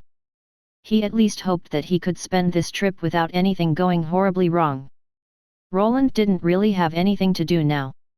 There was no one that he knew, and talking to strangers was something that he wouldn't do. He wished that he could repair some of his items. He also wanted to scribe some new scrolls, as he had gone through the bulk of them during the bandit attack. There was just no privacy here though. He had glanced down into the lower deck where everyone was supposed to sleep. It didn't look too good. A person was supposed to either sleep on the wooden floor or in a hammock. It also smelled like seawater and sweat down there. The lack of ventilation also made breathing hard. "This is it, hey?" He looked out into the distance. The people that had come to wave at them as they departed were already out of view. He looked at the port town getting smaller and smaller with each passing moment. There were some other ships near them for the time being, but with time the distances became larger. He thought back to his adventures on the main continent. There weren't many treasured moments that he could think back to. His stay at the Arden estate was already buried deep and something that he liked to forget about. There weren't that many people that he remembered fondly there beside his maid. He also had some fleeting encounters with a couple of adventurers, but years had already passed since those times. He didn't think that they would remember him that much for the couple of months he spent with them. Life moved forward and so he would also have to. He wanted to leave the past behind and move on. After gaining a good amount of personal strength he would be able to relax. He knew that it wouldn't be easy, but if he took precautions and bettered himself slowly he would reach his goal. He knew of the existence of hybrid classes. Ones that combined crafting professions with more battle-focused classes. He just needed to see if he could nab one after his next class change. If there wasn't anything available he was also considering taking something like a runic weaponsmith. With the added proficiencies in crafting weapons, he might be able to somehow make it work. A weaponsmith class lacked any active or passive skills that increased his battle strength directly though. The runic variant would probably be the same, but he should be able to circumvent that with his high mana pool that allowed him to use magic runes more proficiently. He would just need to procure the runic version of skills of other battle classes. Just like he did with the mana slash and mana thrust runes. Wait, maybe the runic armor smith would be a better choice. I will be able to fit more runes on a suit of armor than a sword. He rubbed his chin while contemplating. There were a couple of possibilities with his class options. He could also take one that focused on runes only. Then he could just order armor and weapons from a regular blacksmith instead. That would lower the customization options and also probably give away his rune crafting profession sooner or later. Well, looky here, wha are ya doin' here all alone? Wants big sis T keep ya company? Roland looked behind him after hearing a woman's voice. After turning around he noticed that it was the woman that he previously met. This was this ship's first mate. She went by Isabella and for some reason, she was interested in him. No thanks, I'm fine. He wasn't used to something like this, so he wasn't really sure how to react.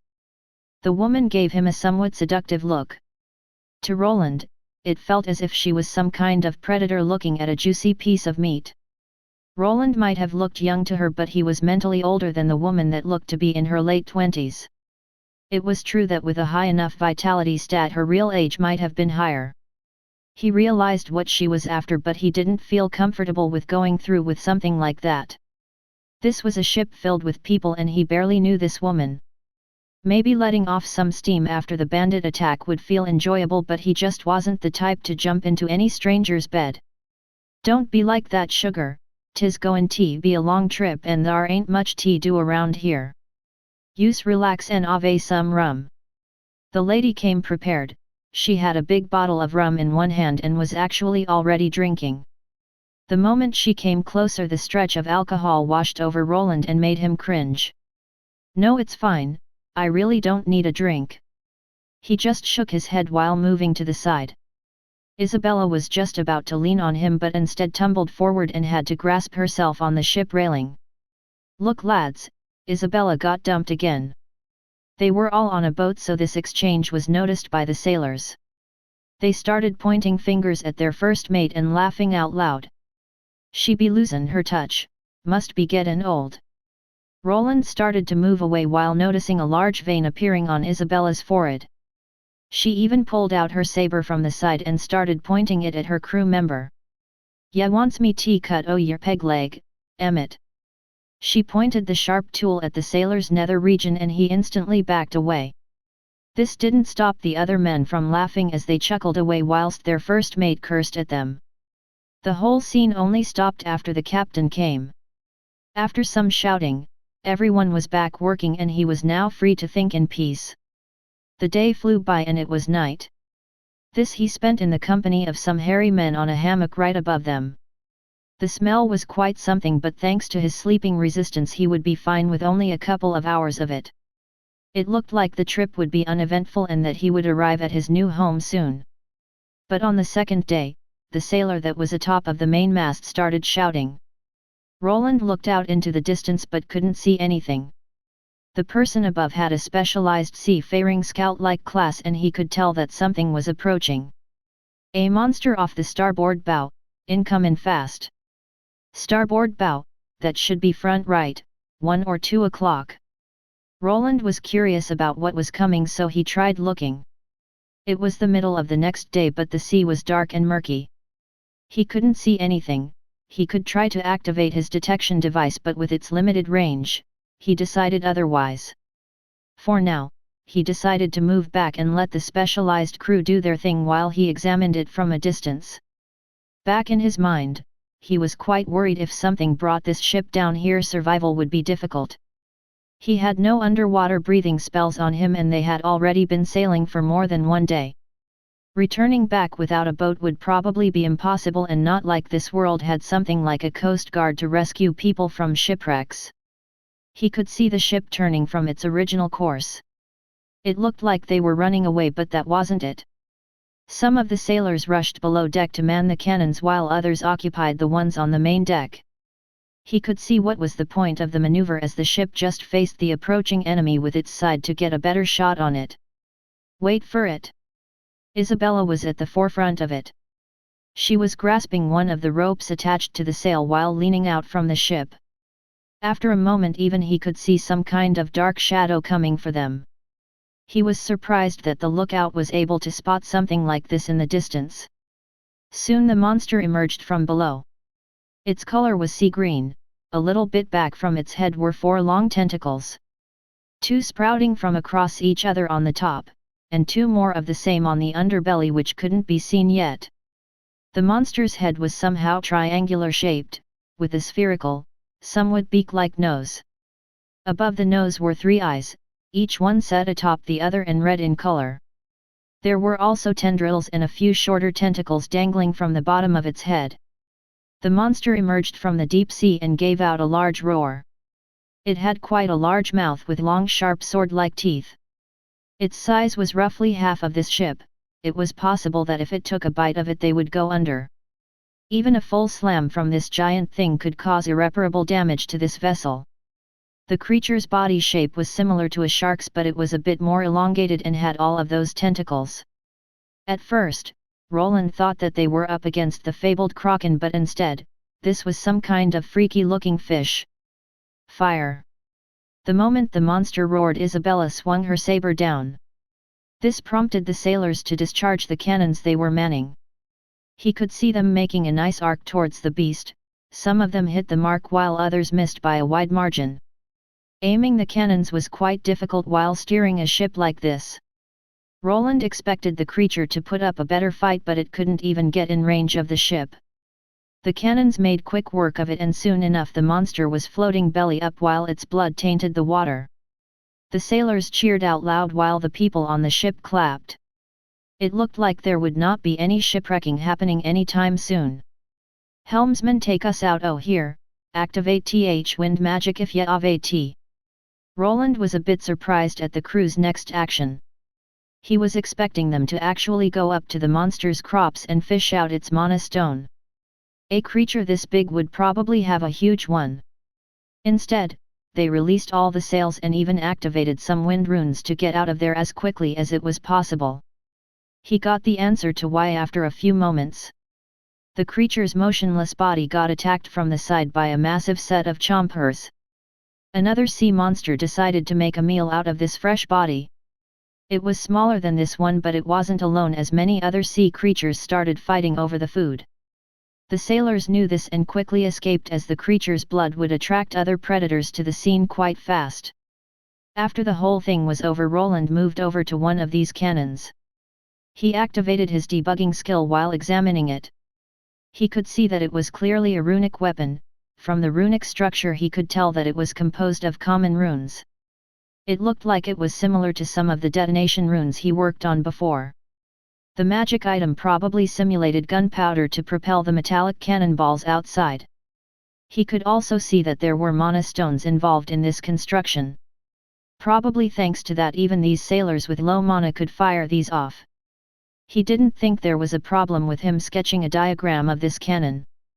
He was stuck on this ship with nothing else to do. He just sat down close to it and started scribbling. He didn't think that anyone here would have extensive knowledge of what he was doing. Even then he could just say that he got inspired by the cannon design. The trip continued with more monsters and more cannon fire. Sometimes he could see the sailors throwing some kind of pouches filled with something into the water. After listening in, he discovered that it was some kind of monster repellent. It was apparently enough to scare off the smaller monsters but not the larger ones. It was utilized whenever too many of the smaller ones decided to swim around them. Surprisingly, the voyage continued into the last day without a hitch. He expected to be caught up in some kind of pirate attack or a large squid monster appearing out of nowhere. Now they were close to Dragnis Island and apparently, the larger monsters didn't intrude too close to it. There was a large party the day before their arrival. Everyone got drunk, including the adventurers and the traveling guests. He had enough sense to take it slow. The other people on the other hand were loud and obnoxious. Isabella landed herself another boy toy who he saw leaving her cabin in the morning. He had a strange look on his face. He could only speculate on what happened that night. Soon from high above a voice of a man hollered, "Land ahoy!" Roland walked over while narrowing his eyes and glanced into the distance. He could faintly see some land after a couple of minutes of the man shouting. Soon a city port could be seen by everyone and the people got ready to disembark. "Everyone get ready, we shall be going ashore soon." Isabella came out of her cabin with disheveled hair and smelling like cheap spirit. She was showing a bit more skin than usual, probably due to the previous night's encounter. "I guess this is it, I should restock at the port and find transport towards the town of Albrook." This was his final destination. He hoped that he had made the right decision and that the town wouldn't turn out to be a dud. The quality of the dungeon was also unknown, it could be too new for adventuring or training. Well, anything is better than staying back in that city. He recalled Edelgard and how it was probably going through turmoil at this very moment. With that noble son's assassinations going through, some people might decide to leave. There was no concrete proof that the noble did it, but rumors were enough to cause potential business partners to turn away. Roland shrugged, as that wasn't his problem anymore. Nobles and their problems weren't on his agenda. What he now had to do was to gain more levels and craft better weapons for himself. "First thing I'm going to craft is a hot tub. I haven't taken a bath in weeks." He chuckled while looking into the distance, the large landmass constantly getting bigger as he waited with anticipation to disembark. Chapter 67, Dragnis Island Port. There it was, the promised land. It had taken him over 2 weeks to get here, but he was finally on Dragnis Island. This was just a small port town through which he needed to travel through, but he was almost there. He could already see his brand spanking new workshop that he would create with his own 2 hands. It would be bigger than the shabby one that he was given in Edelgard. He would fill it up with precious metals and create magical items left and right. The future was truly bright. It was time to grab it with his own 2 hands and make it a reality. He had already disembarked from the ship and left the people in it behind. Isabella, the first mate, gave him some passionate looks as he left, but he tried to ignore it. He was now slowly leaving the pier and trekking towards the town. He needed to get some information. By his old knowledge from the main content, the town of Albrook wasn't that far from here. He had chosen this path on purpose and taken the ship to the closest port on the island. There were many others as the export was booming here. The mana stones and minerals from the super dungeon and its smaller counterparts were a hot commodity everywhere. Though after a couple of steps forward he decided on something else. He was feeling drowsy, his legs were also shaking quite a bit. The long trip and the constant danger had piled up. Even with the sleep resistance skill, he felt tired. He needed to at least spend 1 night here and get some normal food before heading out again. While going towards the closest inn, he took some time to look around. The first thing he noticed was the weather. It was quite warm, over 20 degrees, which was making it slightly uncomfortable to walk in the pitch-black robe and his armor. It was really sunny, so the added sunlight just caused his clothes to heat up again. Black colors absorb a lot of heat, maybe I need to get a new robe in a different color. He grumbled while moving, the port town looked like any old medieval encampment that he had seen before. There were various races here, but he also saw some new types. They were lizard-like, but he knew that if he mentioned that he would receive a knuckle sandwich. This race was called the Dracs, and they were rumored to be related to dragons.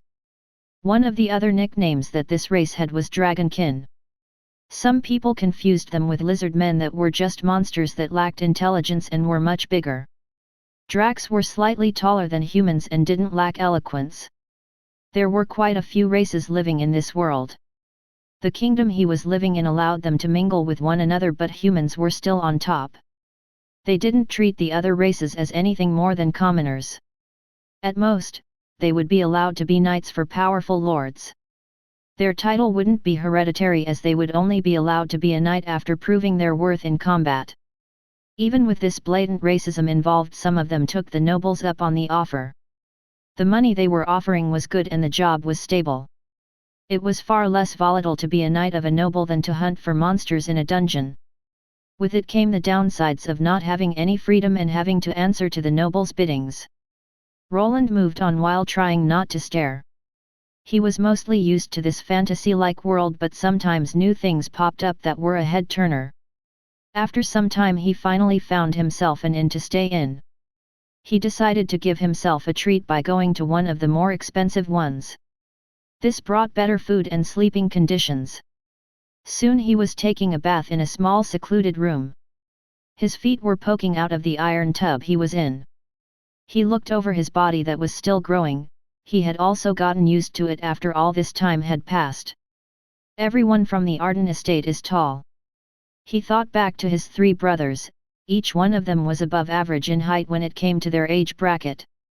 He attributed that to his father's genes, as he was quite the large specimen himself. He tossed those old memories to the back of his head again, as he wanted to leave it all behind. I should think over the plan again. First came his new base of operations. He had a lot of money that should be enough to get him a place to stay. He didn't want to live in an inn or rent a house, no, he wanted something for himself. With the new dungeon there, the new town would be a perfect spot for him to lay down some roots. He knew how things worked. With that dungeon around, people would come. With more people, the economy would start booming, and with it earning money would be easy. This was the best time to establish himself there, but still, he didn't want to give out his real identity. It would look strange to work as a blacksmith and then also be an adventurer. His special class would probably come to light sooner or later if he did that.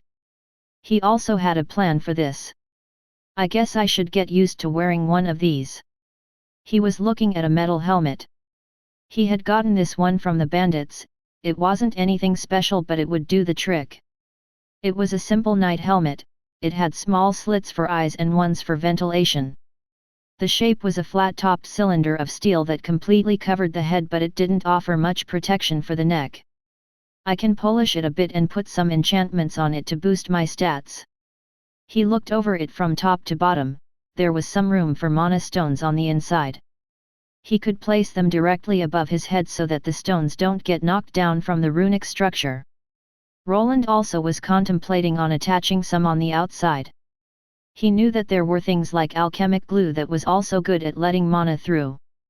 With it, he wouldn't need to wedge the stones in mechanically. He could also use both techniques at once for added structural integrity. Maybe a rune to see in the dark. How about infrared instead? He thought of an old movie that he watched back in his old world. He imagined himself switching through various methods of detection on the fly. Having the ability to see heat signatures, maybe add some ultraviolet vision and X-rays? Though the latter might be too unhealthy in the long run. After washing the helmet slightly, he placed it over his head. The narrow slits were hard to see through. They would make fighting more difficult for him, but there were enchantments to widen his field of view. They weren't even that uncommon. There were even special helmets without openings for eyes. Uncomfortable. He removed the piece of steel from his head while sighing. He preferred wearing lighter armor to move around faster, but agility wasn't really his forte. Roland felt like he wasn't that bad at evading, but he wasn't good at it either. Adding more armor and some other repelling functions might be the way to go. He could also try inserting some mana stones that increased his low agility to equal things out. There were a lot of possibilities, he was only limited by his imagination and the resources. With time he felt like he would be able to fully customize everything to fit his fighting style. It consisted mostly of flinging spells for now, but he hoped that he could add more to it. Relying on spells too much might be counterproductive. He could always run out of mana after prolonged combat. Keeping up with regular fighting skills along with his magic was a good plan, but it required a lot of time. Luckily he was a young man in his teens, he had a lot of time to train himself up and no one to stop him. He finally finished up with his skinny dipping after his fingers started getting wrinkly. Everything that belonged to him was right here with him in this room. It was to the side on a nice big pile where also his clothes were. While dressing himself up again he left the heavier armor in his bags of holding. After some time he was back in his temporary quarters. He had learned the hard way that he needed to be careful. Due to this, he decided to set up some defensive measures in the form of his trap runes. They were placed by the door and the only window in the room. When someone tried coming through it, they would trigger a nice large explosion. Roland was sure to also have a mana shield around himself. If there was an explosion, he would be a nice pincushion for all the wooden splinters. Fortunately, this time around there was no one after his life. The night went by smoothly. He managed to get a couple hours of sleep, but it was far from a good night's rest. Sleeping in new places was still hard for him and he just couldn't relax. On the dawn of the next day, he finally had a normal breakfast by himself. The food was tasty, fresh, and plentiful. He made sure to stock up on it till his belly was ready to burst. His next stop was the travel agency that was in this city, as this time around there was no adventurer guild here. Not all cities could attract them into their infrastructure. It was also a good sign, which meant that there weren't many dangers around it that required their services. Roland was planning to have his new card made directly at the town he would be living. The paper trail should have been cut off the moment he left the main continent, but he wanted to be extra careful. If that abyssal cult was the vengeful type wasn't known to him. He wasn't sure if they would allocate any funds or people to track him down. Some assassination groups would see it as a loss of prestige if they left any fleeing targets alive. Yet he wasn't the priority target here, he was just a person that worked for that company. The one they were after was still the gnome manager. Though he did break their cursed toy that made those illusions, they might have been mad about that. With time he was back on track, a new caravan with more merchants and adventurers which was heading towards his next destination. From the onset, he could see that he was going towards the right place. The number of adventurers heading to Albrook was inflated. There were 3 times the bodies here than when he was traveling towards the port town. I guess everyone wants to check out the new dungeon. The old ones get monopolized by certain factions. This wasn't something new. After a strong enough party was established at a city, it expanded. They gained new members that formed a larger association. They would have many adventurers working under the same banner while sharing the income. The problem arose when these organizations got too large. The adventurers that weren't part of such an association would be left with scraps. Sometimes they would get attacked by large factions that were too big to fear any kind of retaliation. This new dungeon was a great opportunity for new blood. The unmapped dungeons would be harder to traverse and give the new adventurers some time to establish themselves. The large associations would be also sending their people over as well. It would be a rat race for resources. Roland wanted to use the ensuing confusion to his advantage. He was a lone adventurer that no one would pay attention to. The influx of clients for his runic gear would also be a good source of income after he increased his levels. I'll worry about that when I get there. Roland hopped into one of the carriages as he did a few weeks ago. It would be another long ride towards his next destination. With the increased number of adventurers, he was skeptical about getting attacked by bandits this time around. Monsters on the other hand were quite possible. He had spent some time yesterday fixing up his wands and also produced some more runic scrolls for future use. If there were enemies on the horizon he would be ready. At the border between the Hatfordian Empire and the Caldries Kingdom, there was a massive wall that stretched between two mountain peaks. Behind it, a large fortress made of black stone stood tall. It was composed of more steep walls, ramparts, and guard towers. Even now there were soldiers patrolling on those walls while looking into the distance. Deeper inside the fortress, after many checkpoints and barricades, a person could reach the main tower that stood tall. Inside of it was a large meeting room, in it a large table by which many men were sitting together. They were wearing various armors that had noble houses insignias on them. At the center sat one man. He had short silver hair with a magnificent mustache that covered quite a bit of his face. The man was clearly in charge, as everyone in the room was looking at him while he was talking. With that, I will conclude this last meeting. Does anyone have any questions? He asked while moving a piece of paper to the side that he just signed. The people at the table didn't answer, some of them just shook their heads, some impatience was visible on their faces. Very well, with this gentleman, you are free to return to your fiefs. Take care and may the Emperor be with you. Finally, I have had it with this place, I haven't seen my kids in years. One of the older men said while standing up from his chair. His fists slammed down on the table while the other men smirked. My thoughts exactly, Viscount Godwin, let us return. The room got noisy and everyone stood up from their chairs. The man with the large mustache was the first one to leave while everyone else followed suit. On the outside, there was a large gathering of soldiers waiting for their lords to return. This was the main fortress at which the armies of the Caldries Kingdom gathered. After some skirmishes with the Hatfordian Empire, the war was on hold. The two countries had agreed to sign a ceasefire as no one was able to gain the upper hand. The men in the room were leaders from noble houses tasked by the emperor to protect the border. After years of back and forth, they were finally free to go home. Both of them and the soldiers that participated would be rewarded. While morale was high, two people were walking side by side. Both of them were ones of the last to leave the meeting room. One had a large frame, his height was about 2 meters, but his sheer wideness made him seem taller.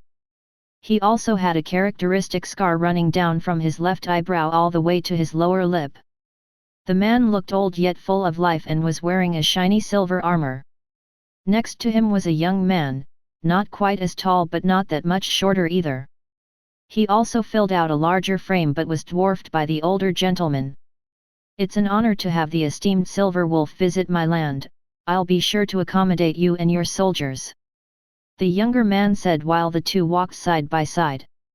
Lord Drew, you have my gratitude, my estate is far and my soldiers need a place to stay. The older man replied while looking forward. I'm not the lord yet, my father hasn't announced me as the heir. He would be stupid not to. You did well on the battlefield. The younger man smiled at the compliment, but his face soon changed into a frown as if he wasn't confident in his accolades. I will see you later, Baron.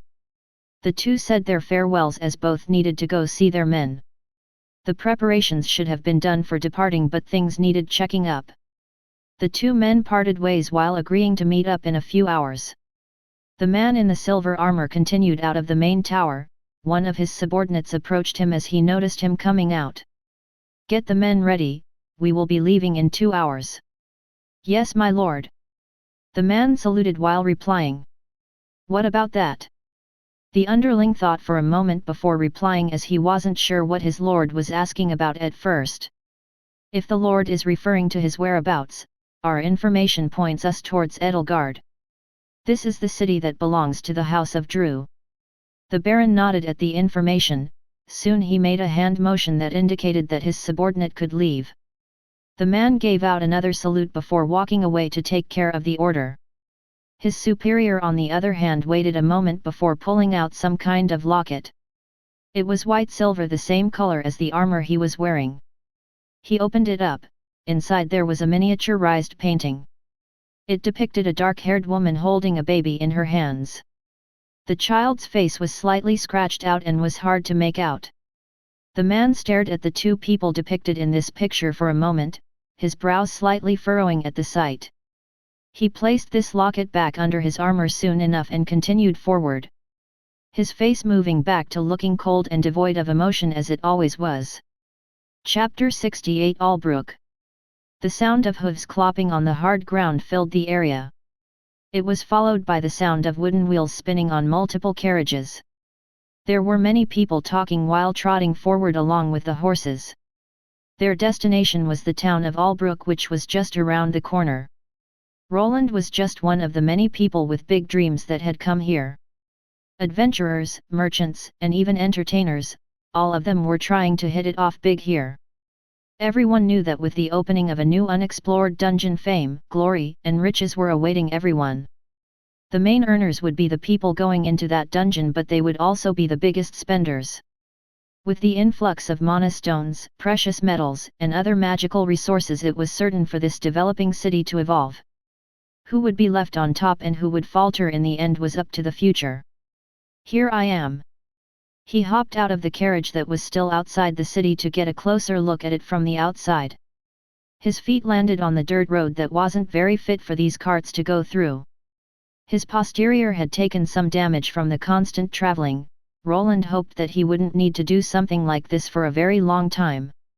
While walking forward, he stumbled a bit as his legs had gotten slightly numb. But he was still in good spirits. He was finally here, the promised land. The first thing that he noticed was the green grass that was everywhere. Before coming here, he expected the Dragnis island to be mostly covered by dark rocks and even smoke. When someone like him thought about volcanic lands, an image of molten lava and dragons popped into their head. That was actually true if you continued to travel further into the land and towards the supervolcano in the middle. Most of the cities or towns on this island were located closer to the shore or by larger bodies of water like lakes and rivers. On the way here they passed one of those. There was a large freshwater lake close by. Some rivers connected to it, and people could even reach other towns when traveling through them on smaller boats. They weren't quite wide and deep enough for actual ships to traverse long distances through them. There were some shallow patches that made such things impossible to go through. This left carriages and horses as the main ways of travel. The people that he came with were also looking at the new city, their faces showing mixed reactions at the sight in front of them. The town of Albrook was located in a valley. In the distance there were some mountains, with one looking larger than the rest. This one was the dungeon. It was quite easy to spot as a small amount of smoke was coming out from it. It looked like a regular volcano. It had apparently just burst through one of the mountains surrounding the valley not so long ago. There was an earthquake that even signaled its creation, along with a burst of smoke and flames in the distance. Why were the adventurers looking so down on their luck? The town that they had come to make it big looked somewhat run down and outdated. They were going towards the entry gate. It was guarded by two soldiers that looked a bit out of their element. This caravan was quite long. People were already waiting to enter the city, but things had been halted. The smell was also something to quickly forget about. The dirt road that they were on was lined with horse excrement. At least that was how it looked to Roland. If it belonged to some of the other creatures that people tamed here was unknown to him. Think I've arrived really early here. The infrastructure is still developing. He could tell that the new dungeon town was a bit understaffed. There were people constructing a wall around it even as they spoke. Some soldiers and people that looked like officials were also standing everywhere. With time this place should advance further. With the dungeon here and many adventurers bringing monster corpses to sell, the circulation of coins would increase. With money, progress was almost guaranteed. The people that created the first shops would probably make the most money in the end. After some time passed, they were finally able to enter from the south gate. There was a small fee to pay, but with his current heavy wallet, this wasn't much of a problem. The road continued inside through what looked like to be a poor quarter. There wasn't much to see there besides shabby wooden buildings and more horse dung on the ground. It then continued into the traders' area. This street was a more busy one, but fairly straight. There were various food stands on each side, and peddlers were trying to sell their wares to the new people that were arriving. The usual slogans that promised cheap food for a few large copper coins echoed through this street. Through this market street, they finally reached the market square. This would be the end of the line for this caravan of people and everyone would be going their own way. Roland stopped to look around. He spotted a tavern to the left and a stable to the right. It did indeed have other creatures in there, like large deer-looking animals with 4 sets of eyes. Should I go to the Adventurer Guild first, or find an administrative building and ask about purchasable land? The time to jumpstart his adventuring career had arrived again. He decided to get that done first, as sometimes having an adventurer card allowed a person to get better deals. The other adventurers were already heading there, so he decided to just follow them there. While continuing, he took some time to examine the architecture.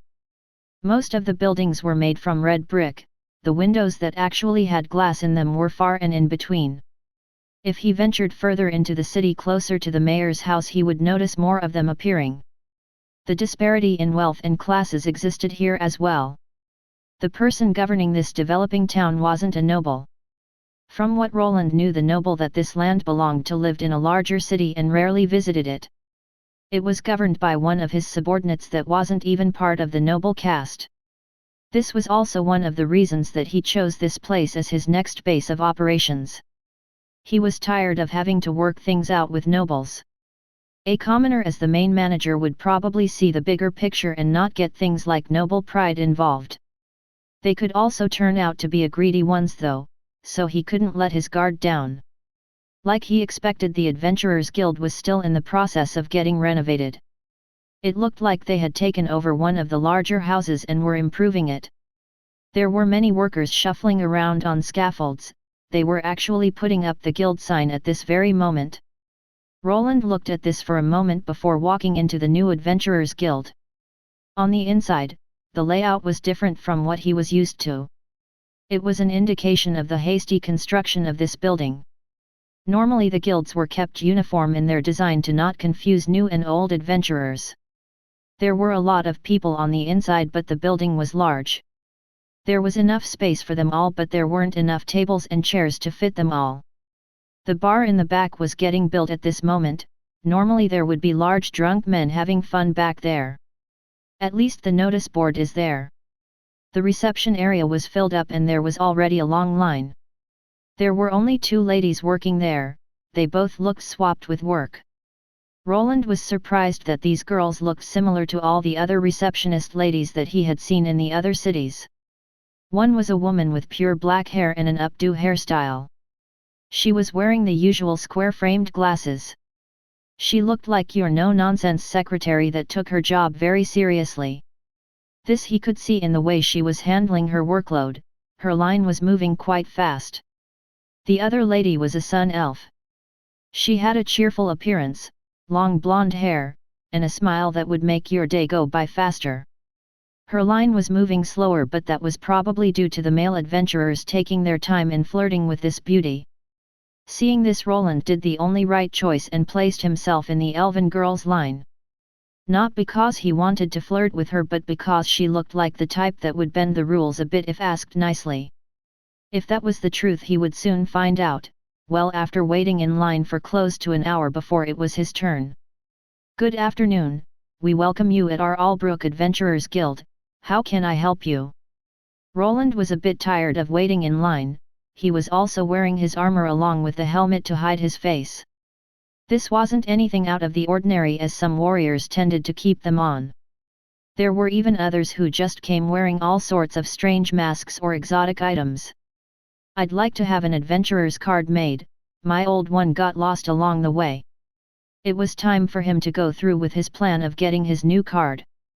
It could go a couple of ways, but he hoped that he was lucky enough to have it go his way. Oh my, you lost your adventurer's card. The receptionist lady shook her head while placing one of her hands on her own cheek. Her long golden locks waved side to side as she overreacted by fidgeting around. Would you like us to reach out to the guild you had it made? If he went with that option, he would have to disclose his old credentials. This was something he wanted to avoid, so he shook his head side to side in refusal. No, I would like to have a new one made. I fear that your proposal will take too long. He brought the guild receptionist's attention to the long waiting line and to the fact that the guild was still getting rebuilt. If they actually went through with what the woman was proposing, it could take weeks. If they wanted it to be faster, they would need to activate an expensive communication device that used up a lot of mana.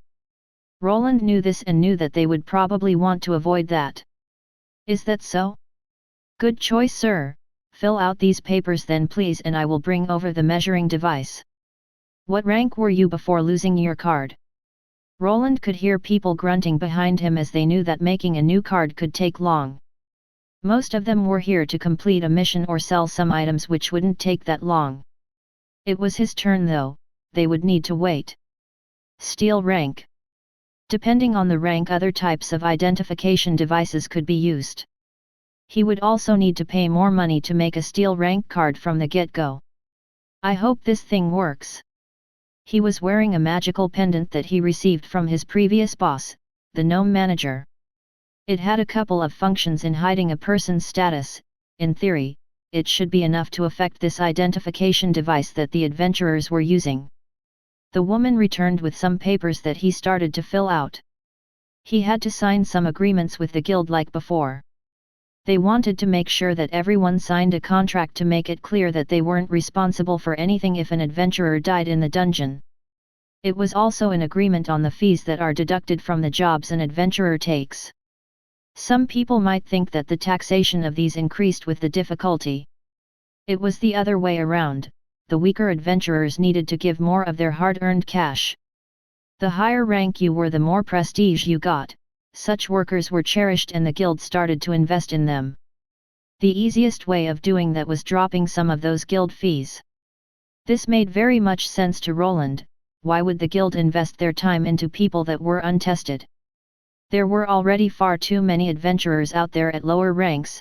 The harder it was for them to make it to a higher rank, the better. The pay for higher graded missions was a lot higher as well, so the guild didn't lose out that much. The blonde elf brought out one of the measuring orbs like previously. There was no way of going around this. Without having your status measured for strange traits and titles, there would be no card. Though there were a couple of things that these people would let through and ignore. Name. Percent at $number email protected number $email protected number $L70. Classes. T1 number $% number $L25 secondary. T1 email protected number $% S3A email protected number L25X. T1 email protected number % at B**, number 4 muth L21 main. HP. 726/726. MP. 2626/2626. SP. 1034/1034. Strength.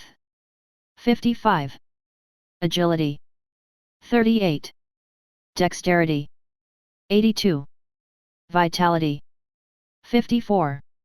Endurance. 61. Intelligence. 115. Willpower. 102. Charisma. 16. Luck. 8. He placed his hand on it and then watched the woman look over the statistics. He could also see them this time around and they were bugged. The things that were mostly unreadable were his name and the classes that he possessed. You could figure out his level, also that he had 3 tier 1 classes. Sir, do you have some magical items on you, or perhaps any skills that affect identification? The lady knew that the device the guild had could be countered by other ones or by some rare skills. If the client had an item that blocked it out, then it was easy to just remove it. If he had a skill or some kind of racial trait, then it would be harder. She would need to get a more robust version of this identification orb, but that one could fail as well. Does it matter? You can clearly see my status. Do you need to see my classes? I wrote my name on this form, so it should be fine. Do you want to spend the rest of the day checking for it while everyone here waits? He moved a bit to the side while pointing to the angry-looking adventurers behind him. Everyone here wanted to get things over with just like him. The longer it would take to get his new adventurer's card commissioned, the longer the people in the line would need to wait. There also weren't any rules in place that forbade certain class holders to become adventurers. Even when they were a thief they could join up, only when there was some kind of warrant or wanted poster hanging around would they be turned away. With nothing like that existing about him, Roland hoped to get this process done. "Well, Mr. Wayland, is it?" The elven woman looked over the papers that he filled out. He didn't lie about them too much, but he wrote in the regular versions of his classes. Runic Monoscribe turned into the regular version, and so did his Runic Blacksmith. His mage class was also written in, as he didn't think he could hide that. He was going to be selling his wares here one way or another. Hiding that he was a runesmith would probably be out there sooner or later. He trusted the guild to hide his stats more or less. His father never did show up on his doorstep after all these years. Which meant that getting information from them wasn't that easy even for a noble. The abyssal cult might pose a bigger problem, but they probably didn't know what his true class was either. They wouldn't think that some tier 2 runesmith would be able to break through that illusion device. The more they overthought the encounter, the better it was for him. "I'd at least need to see your face." The woman needed to confirm if he looked like any criminal. Roland moved his helmet up to reveal his young face. The elven lady even gave him a strange smile before getting a closer look. "Everything seems fine, we will have your card ready by tomorrow. As you can see, we are slightly busy these days." The woman laughed a bit while covering her face. Roland just nodded while walking to the side. He got a piece of paper with which he could later redeem for his brand new card. Somehow he had managed to complete this task with a new name to himself. He decided to go with something else than Carmine this time around.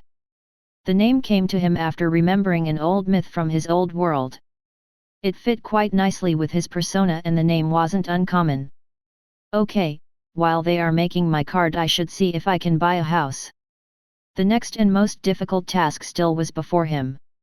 Getting the right home for the future was very important. He intended to stay here for a while. For this he needed the right place of operation. Something not too big yet not too small, and also at a good price. Chapter 69, Getting a House. The doors to the Adventurers Guild swung open and a man that was wearing a helmet stepped forward. He had a dark blue brigandine armor on, complete with a set of greaves and leather boots in a similar dark color. Under it was a thinner piece of cloth armor that was keeping him warm. It was doing its job a bit too well, as underneath that helmet sweat was forming on the young man's forehead. "I bet that dungeon will be a lot warmer. Maybe I should include some kind of chilling rune in my armor." Keeping a low profile was harder than he expected. He wanted to hide his face, but the weather was against him. There was also the option of somehow getting a skill that increased his heat resistance. In a city with a dungeon that sprung out from a volcano, it wasn't such a bad idea. Either that, or I could put a heat resistance buffing rune on it. He had gone through Edelgard's stores throughout that year and a half. Each week he would pick one store and scribe down one of the lesser runes. Fire and cold resistances were quite common. They were the first that he procured from the armor runes. He had also recreated the schematics for all the other elemental resistances, even the rarer ones like poison or curse resistance. The runes used on armor were bigger structure-wise, but there was a lot more surface area to use for inscribing them. Roland felt like he could take care of this heat problem with some minimal work. He just needed to get a house first. In it, Roland would be able to craft his items in peace. This was easier said than done. First, he needed to find the correct location. After asking around, he was on his way towards the town hall. There he would be able to look at the locations that he could buy or rent. He preferred to go with the first option, but depending on the prices he might have to go with the second. There were pros and cons for each of the two options. If he decided to rent the home, he would probably be limited to what he could do there. Adding new rooms, expanding the cellar and similar tasks would need to go through the real owner of the house. Depending on who the owner was, he might show up for unannounced visits. He could even get evicted for no reason whatsoever. There were also some pros to renting out the workshop. He would be able to leave at any moment without losing much money. If the abyssal cult showed up on his doorstep, he could just abandon ship. There wouldn't be much loss even if the property blew up, as long as he grabbed most of his gear. Roland still preferred to go with the other option, buying it fully for himself. He had already thought about a couple of things that he would want to install into his new workshop. He needed freedom of choice without having a nosy landlord telling him what he can and cannot do. He was in good spirits, for now, houses in this world didn't cost that much compared to his old one. The number of coins that he had with him should be enough to get himself a sizable home and even be enough for some renovation. Just like always, he took his time. The town was new to him and so were the people that lived in it. He glanced to the left of the street he was walking along while passing some shops. There were carriages moving back and forth slowly, the people were clearly busy working. He could see many men carrying around wooden logs and building materials. Many scaffolds were being placed in front of old buildings that were in the process of getting renovated. He wouldn't be surprised if the old villagers that lived there were all bought out by larger merchants. From what he knew, there were some farms here and there. There was also a lake from which the old villagers probably got most of their meat from. Not many things were used to make a profit here.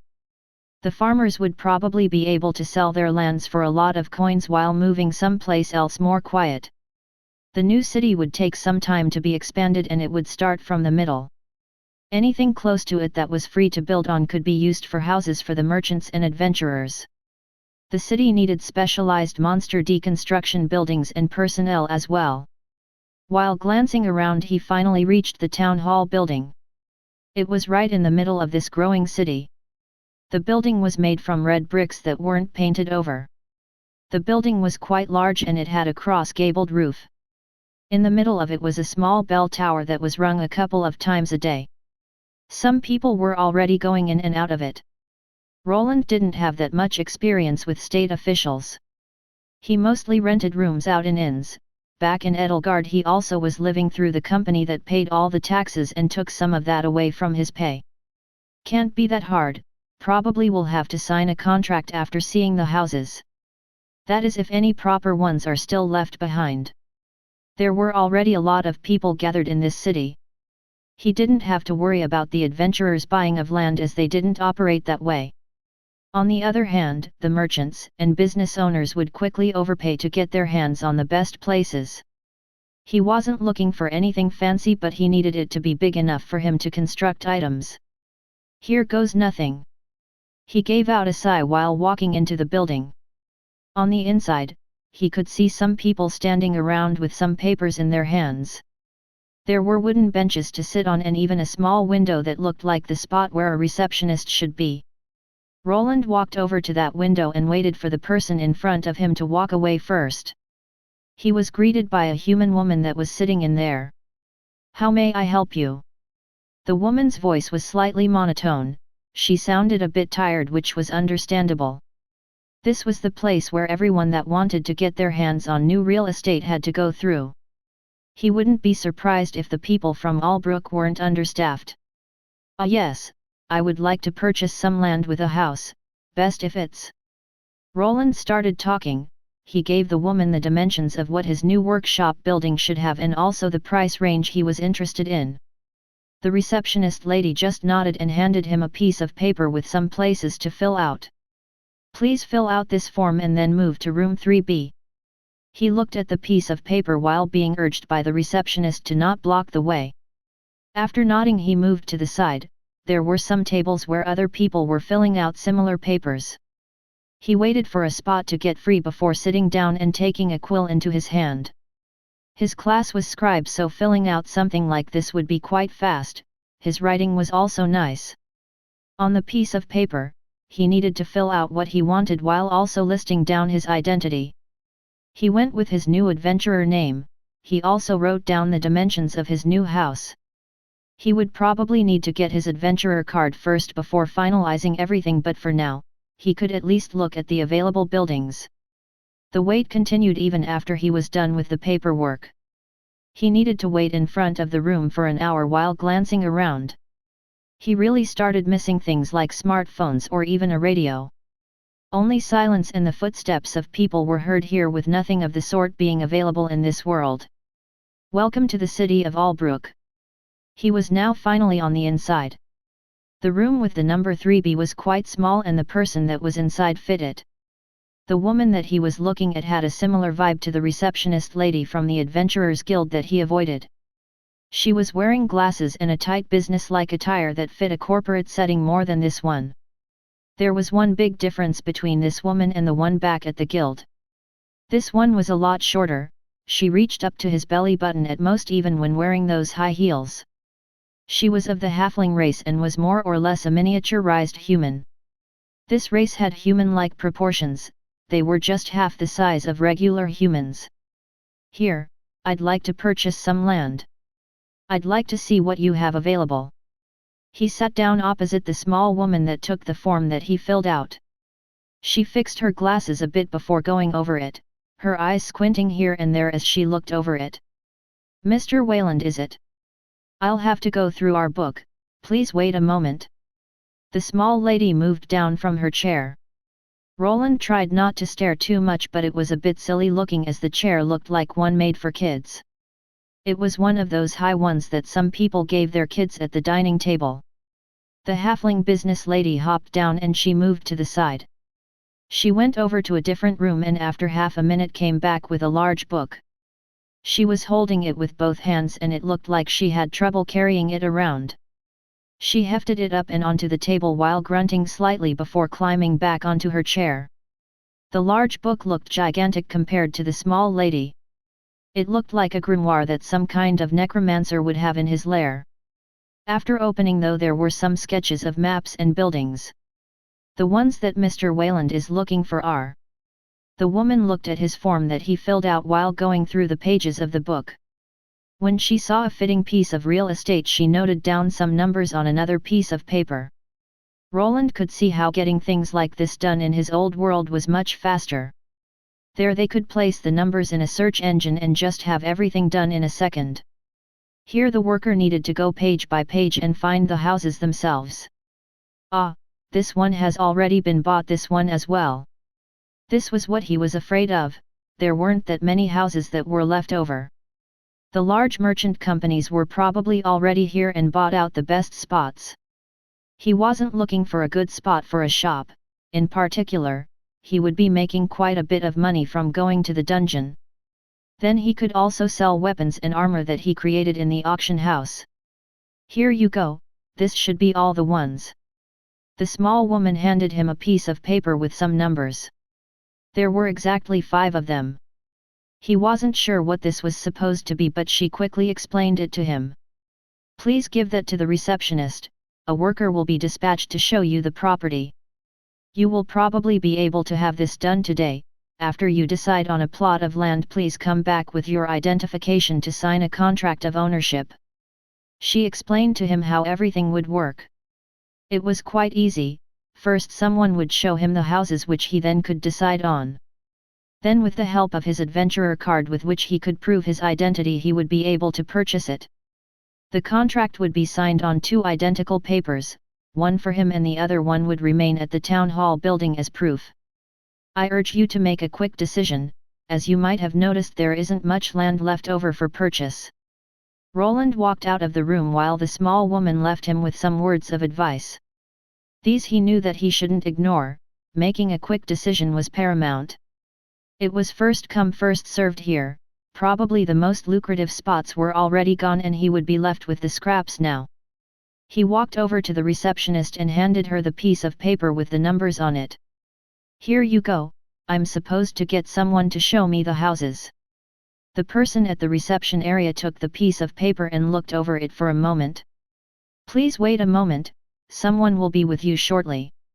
After more waiting, the person that was supposed to guide him finally showed up. It was another woman, this one had a bright smile plastered all over her face that looked kind of fake.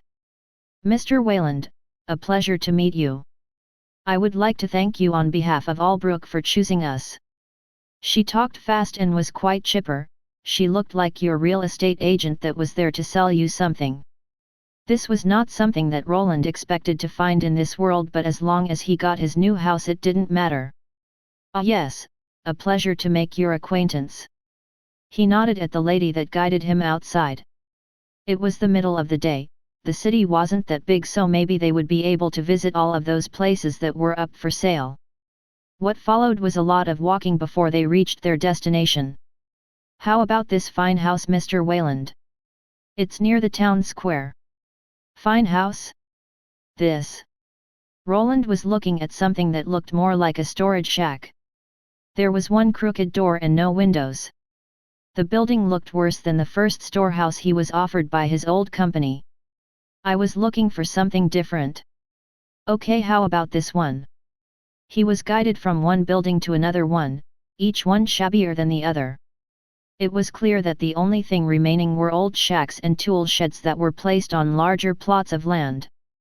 The only good thing about them was that they were in the city, but they would require a lot of renovation and rebuilding. Soon he saw 4 of the 5 that the halfling woman scribbled down on the paper. The real estate lady that he was with looked a bit defeated, but her smile was still on. What about the last one?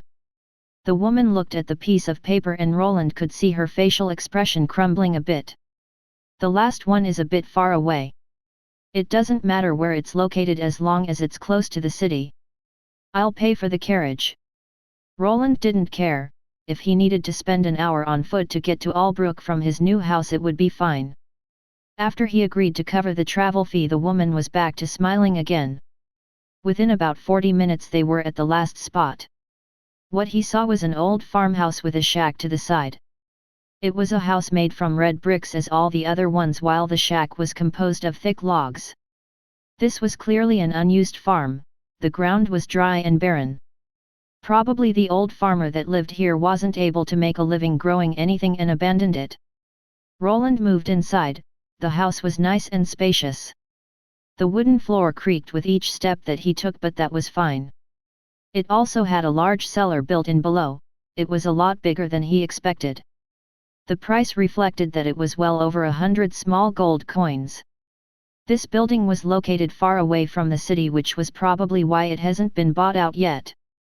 On foot, he would need to spend about 40 minutes, which wasn't that bad. The biggest downside was safety. The guards didn't really patrol that far. This wasn't much of a problem in his eyes. He already knew that safety wasn't something that could be guaranteed in this world. Even the mayor could be easily taken out by someone at Tier 3. He rubbed his chin while thinking. He had made a quick decision. He would turn this old farmhouse into his new residence. There was enough space to store his equipment, and he could construct his smithy in the large cellar or in the log cabin. There was also no one here to bother him, which meant that he could place all sorts of traps against burglars if he wanted. What remained now was to get his adventurer card and sign on the dotted line. Chapter 70 Spring Cleaning. Here you go, Mr. Wayland. Due to the lack of information, you will have to start off as a bronze-ranked adventurer. You shouldn't worry, with your current level you should be able to rank up in no time. Roland was standing in the busy Adventurers Guild wearing his armor. He was looking at his adventurer card. It had his new persona's name on it, and also it had a small bronze symbol in the corner. It looked like a small sword and shield that were placed over one another with the sword in front. If an adventurer leveled up further, this card would be updated. Its color would be changed to the corresponding metal. The card had other indications besides the color. The rank was written out as well as the date of this card's creation. For all intents and purposes, this would be his first adventurer card. He would take it as a clean start. He wasn't sure if the Adventurers Guild would mark down that he had lost his previous card and this was a replacement. He was hoping that they wouldn't bother with it, not like they cared. Not even when someone had a thief class did it matter. As long as there were no outgoing warrants, it was fine. Even if an adventurer had prior run-ins with the law, if they had done their time they were free to work. This guild cared more about earning money than people's backgrounds. This was also why this lady didn't ask too many questions. I understand. He placed the card in a secure, specially crafted locket and kept it around his neck. Keeping it in a back pocket was just asking to have it stolen or it getting lost during combat. While waiting for this card to be processed, Roland did some digging.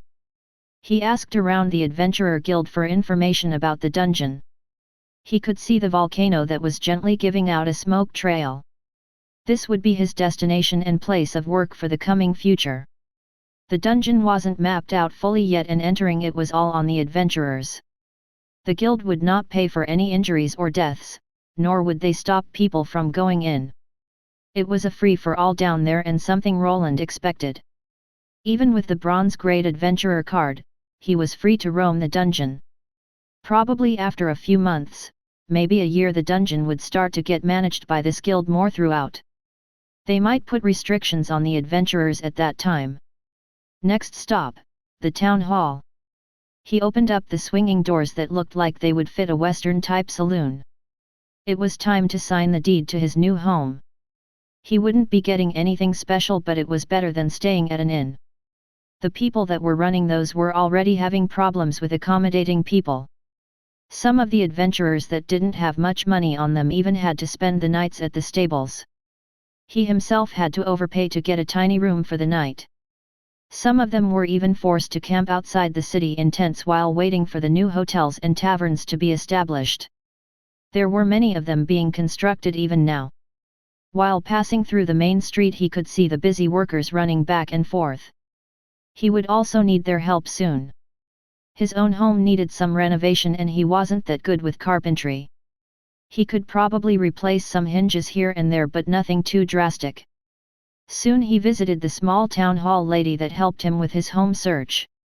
This time around he was here to sign some papers. He tried bartering the price down, but it was no use.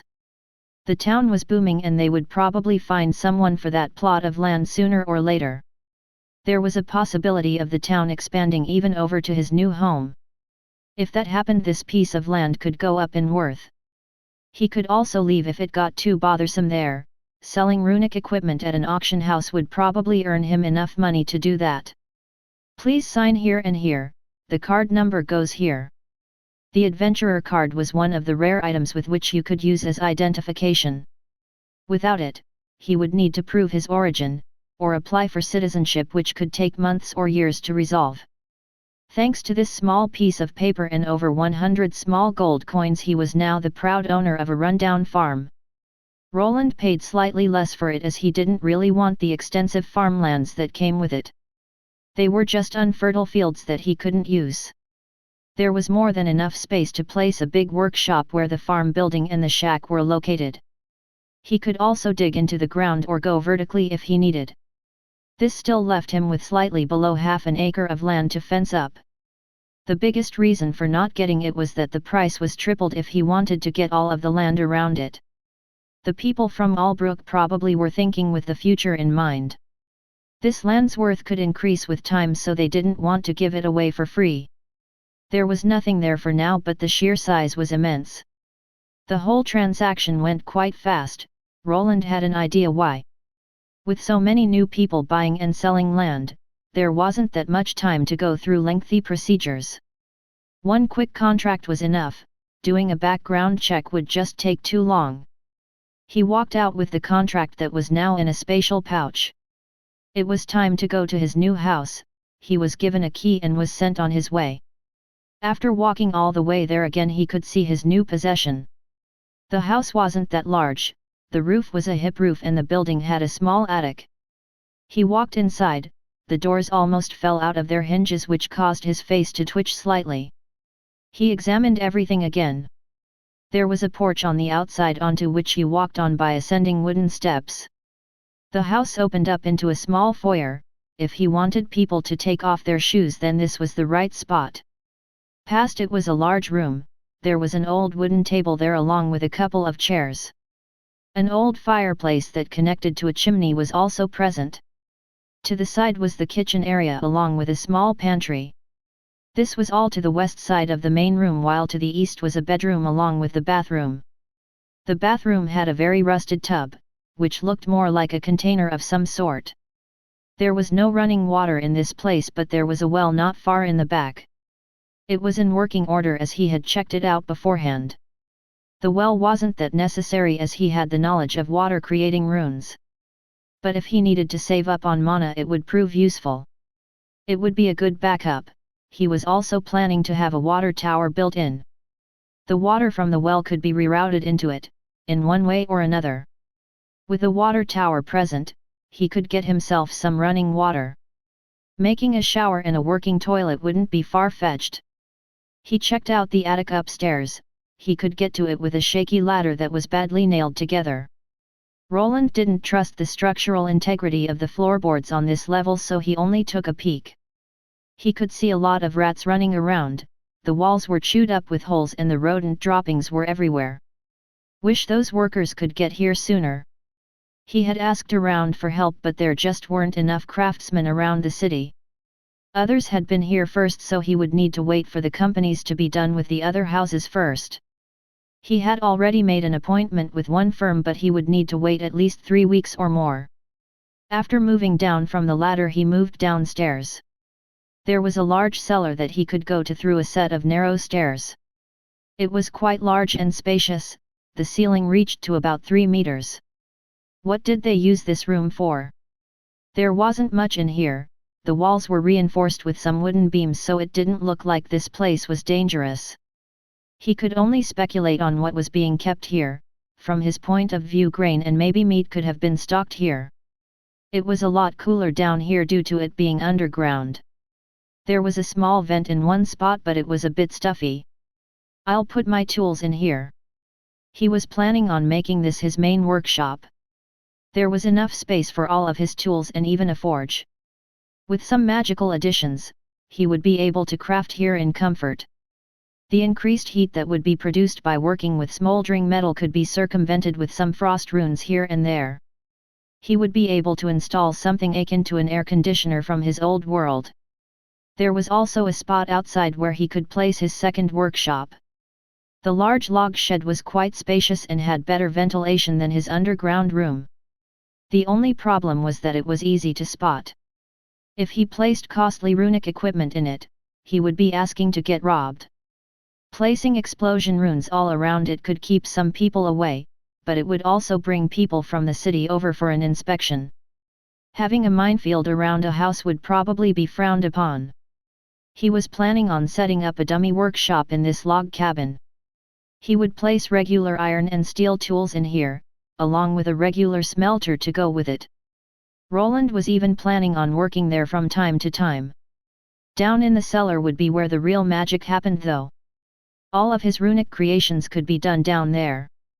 If he got robbed, the thieves would only find worthless junk, while the real costly weapons were behind an illusion rune below the house. Roland was planning on hiding the cellar from the workers that came to renovate his home as well. The fewer people knew how his new house looked inside, the better. This would probably work against simple burglars, but if someone like the Abyssal Cult showed up, it would probably be meaningless. He also needed to come up with better defensive traps. Blowing up his house every time someone trespassed would be quite costly. I should probably get to work now, no use standing around overthinking everything. He started taking out some of the pouches from around his belt. In them, he had all of what he owned. He placed all of the tools that he had taken from his old workshop in this underground room. He was even able to fit an anvil into one of the larger bags. He was still baffled to this day about how this worked. He grabbed the most important tool that he needed now. It was your everyday house tool, a broom. He also had a couple of simple cloth rags along with a bucket.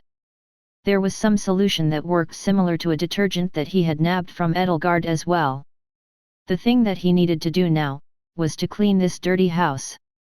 All of the furniture was covered in dust, and there was also rat dropping in the other rooms, not only up in the attic. He quickly got to work. Minutes turned to hours as he continued scrubbing everything. He even stopped midway to do some rune crafting. After fiddling around with the water-producing wand, he managed to get the water stream to be pressurized. After activation, it worked just like a high-pressure water cleaner. He used it on the porch outside. The wood there was weakened and the top part was already flaking off. With the help of the pressurized water, he managed to actually get it to look quite good. This was a first for him. Not even back on Earth did he own property like this. Yes, it was run down and looked like a drug dealer house inside, but it was his now. After some renovating, it would be quite the comfy looking home. The inside was another thing. hosing down the porch was one thing, but doing it to the wood on the inside of the house might not be the best idea. He was a craftsman, yes, but he had no knowledge about houses or how to clean them. He still needed to at least take care of the rat problem. The rodents had made some nests around this house and were the old tenants. He needed to evict them. He decided to do this in a bit of a drastic way. Poison spells existed in this world. He was in possession of one of such spells. He had the knowledge of two, one was called Poison Spray and the other was Poison Cloud. The first one discharged a small cone of concentrated poison acid from the caster's hand or the enchanted item. The second one produced a poisonous cloud that lingered for some time. He would go with the second one. Back in his old world, special exterminators would gas buildings while placing plastic shielding over the whole house to keep everything inside. He didn't have anything like that in his possession. At most he could try casting a large mana shield around it. The building was quite large, but he might be able to cast a weaker version of it till everything inside was dead. Roland went down into his new underground workplace. There was no forge there yet, just an anvil with some basic tools laying around. A lamp was illuminating the place, this one an item that he swiped from the old workshop while taking his severance package. He used his crafting mallet on a free piece of metal.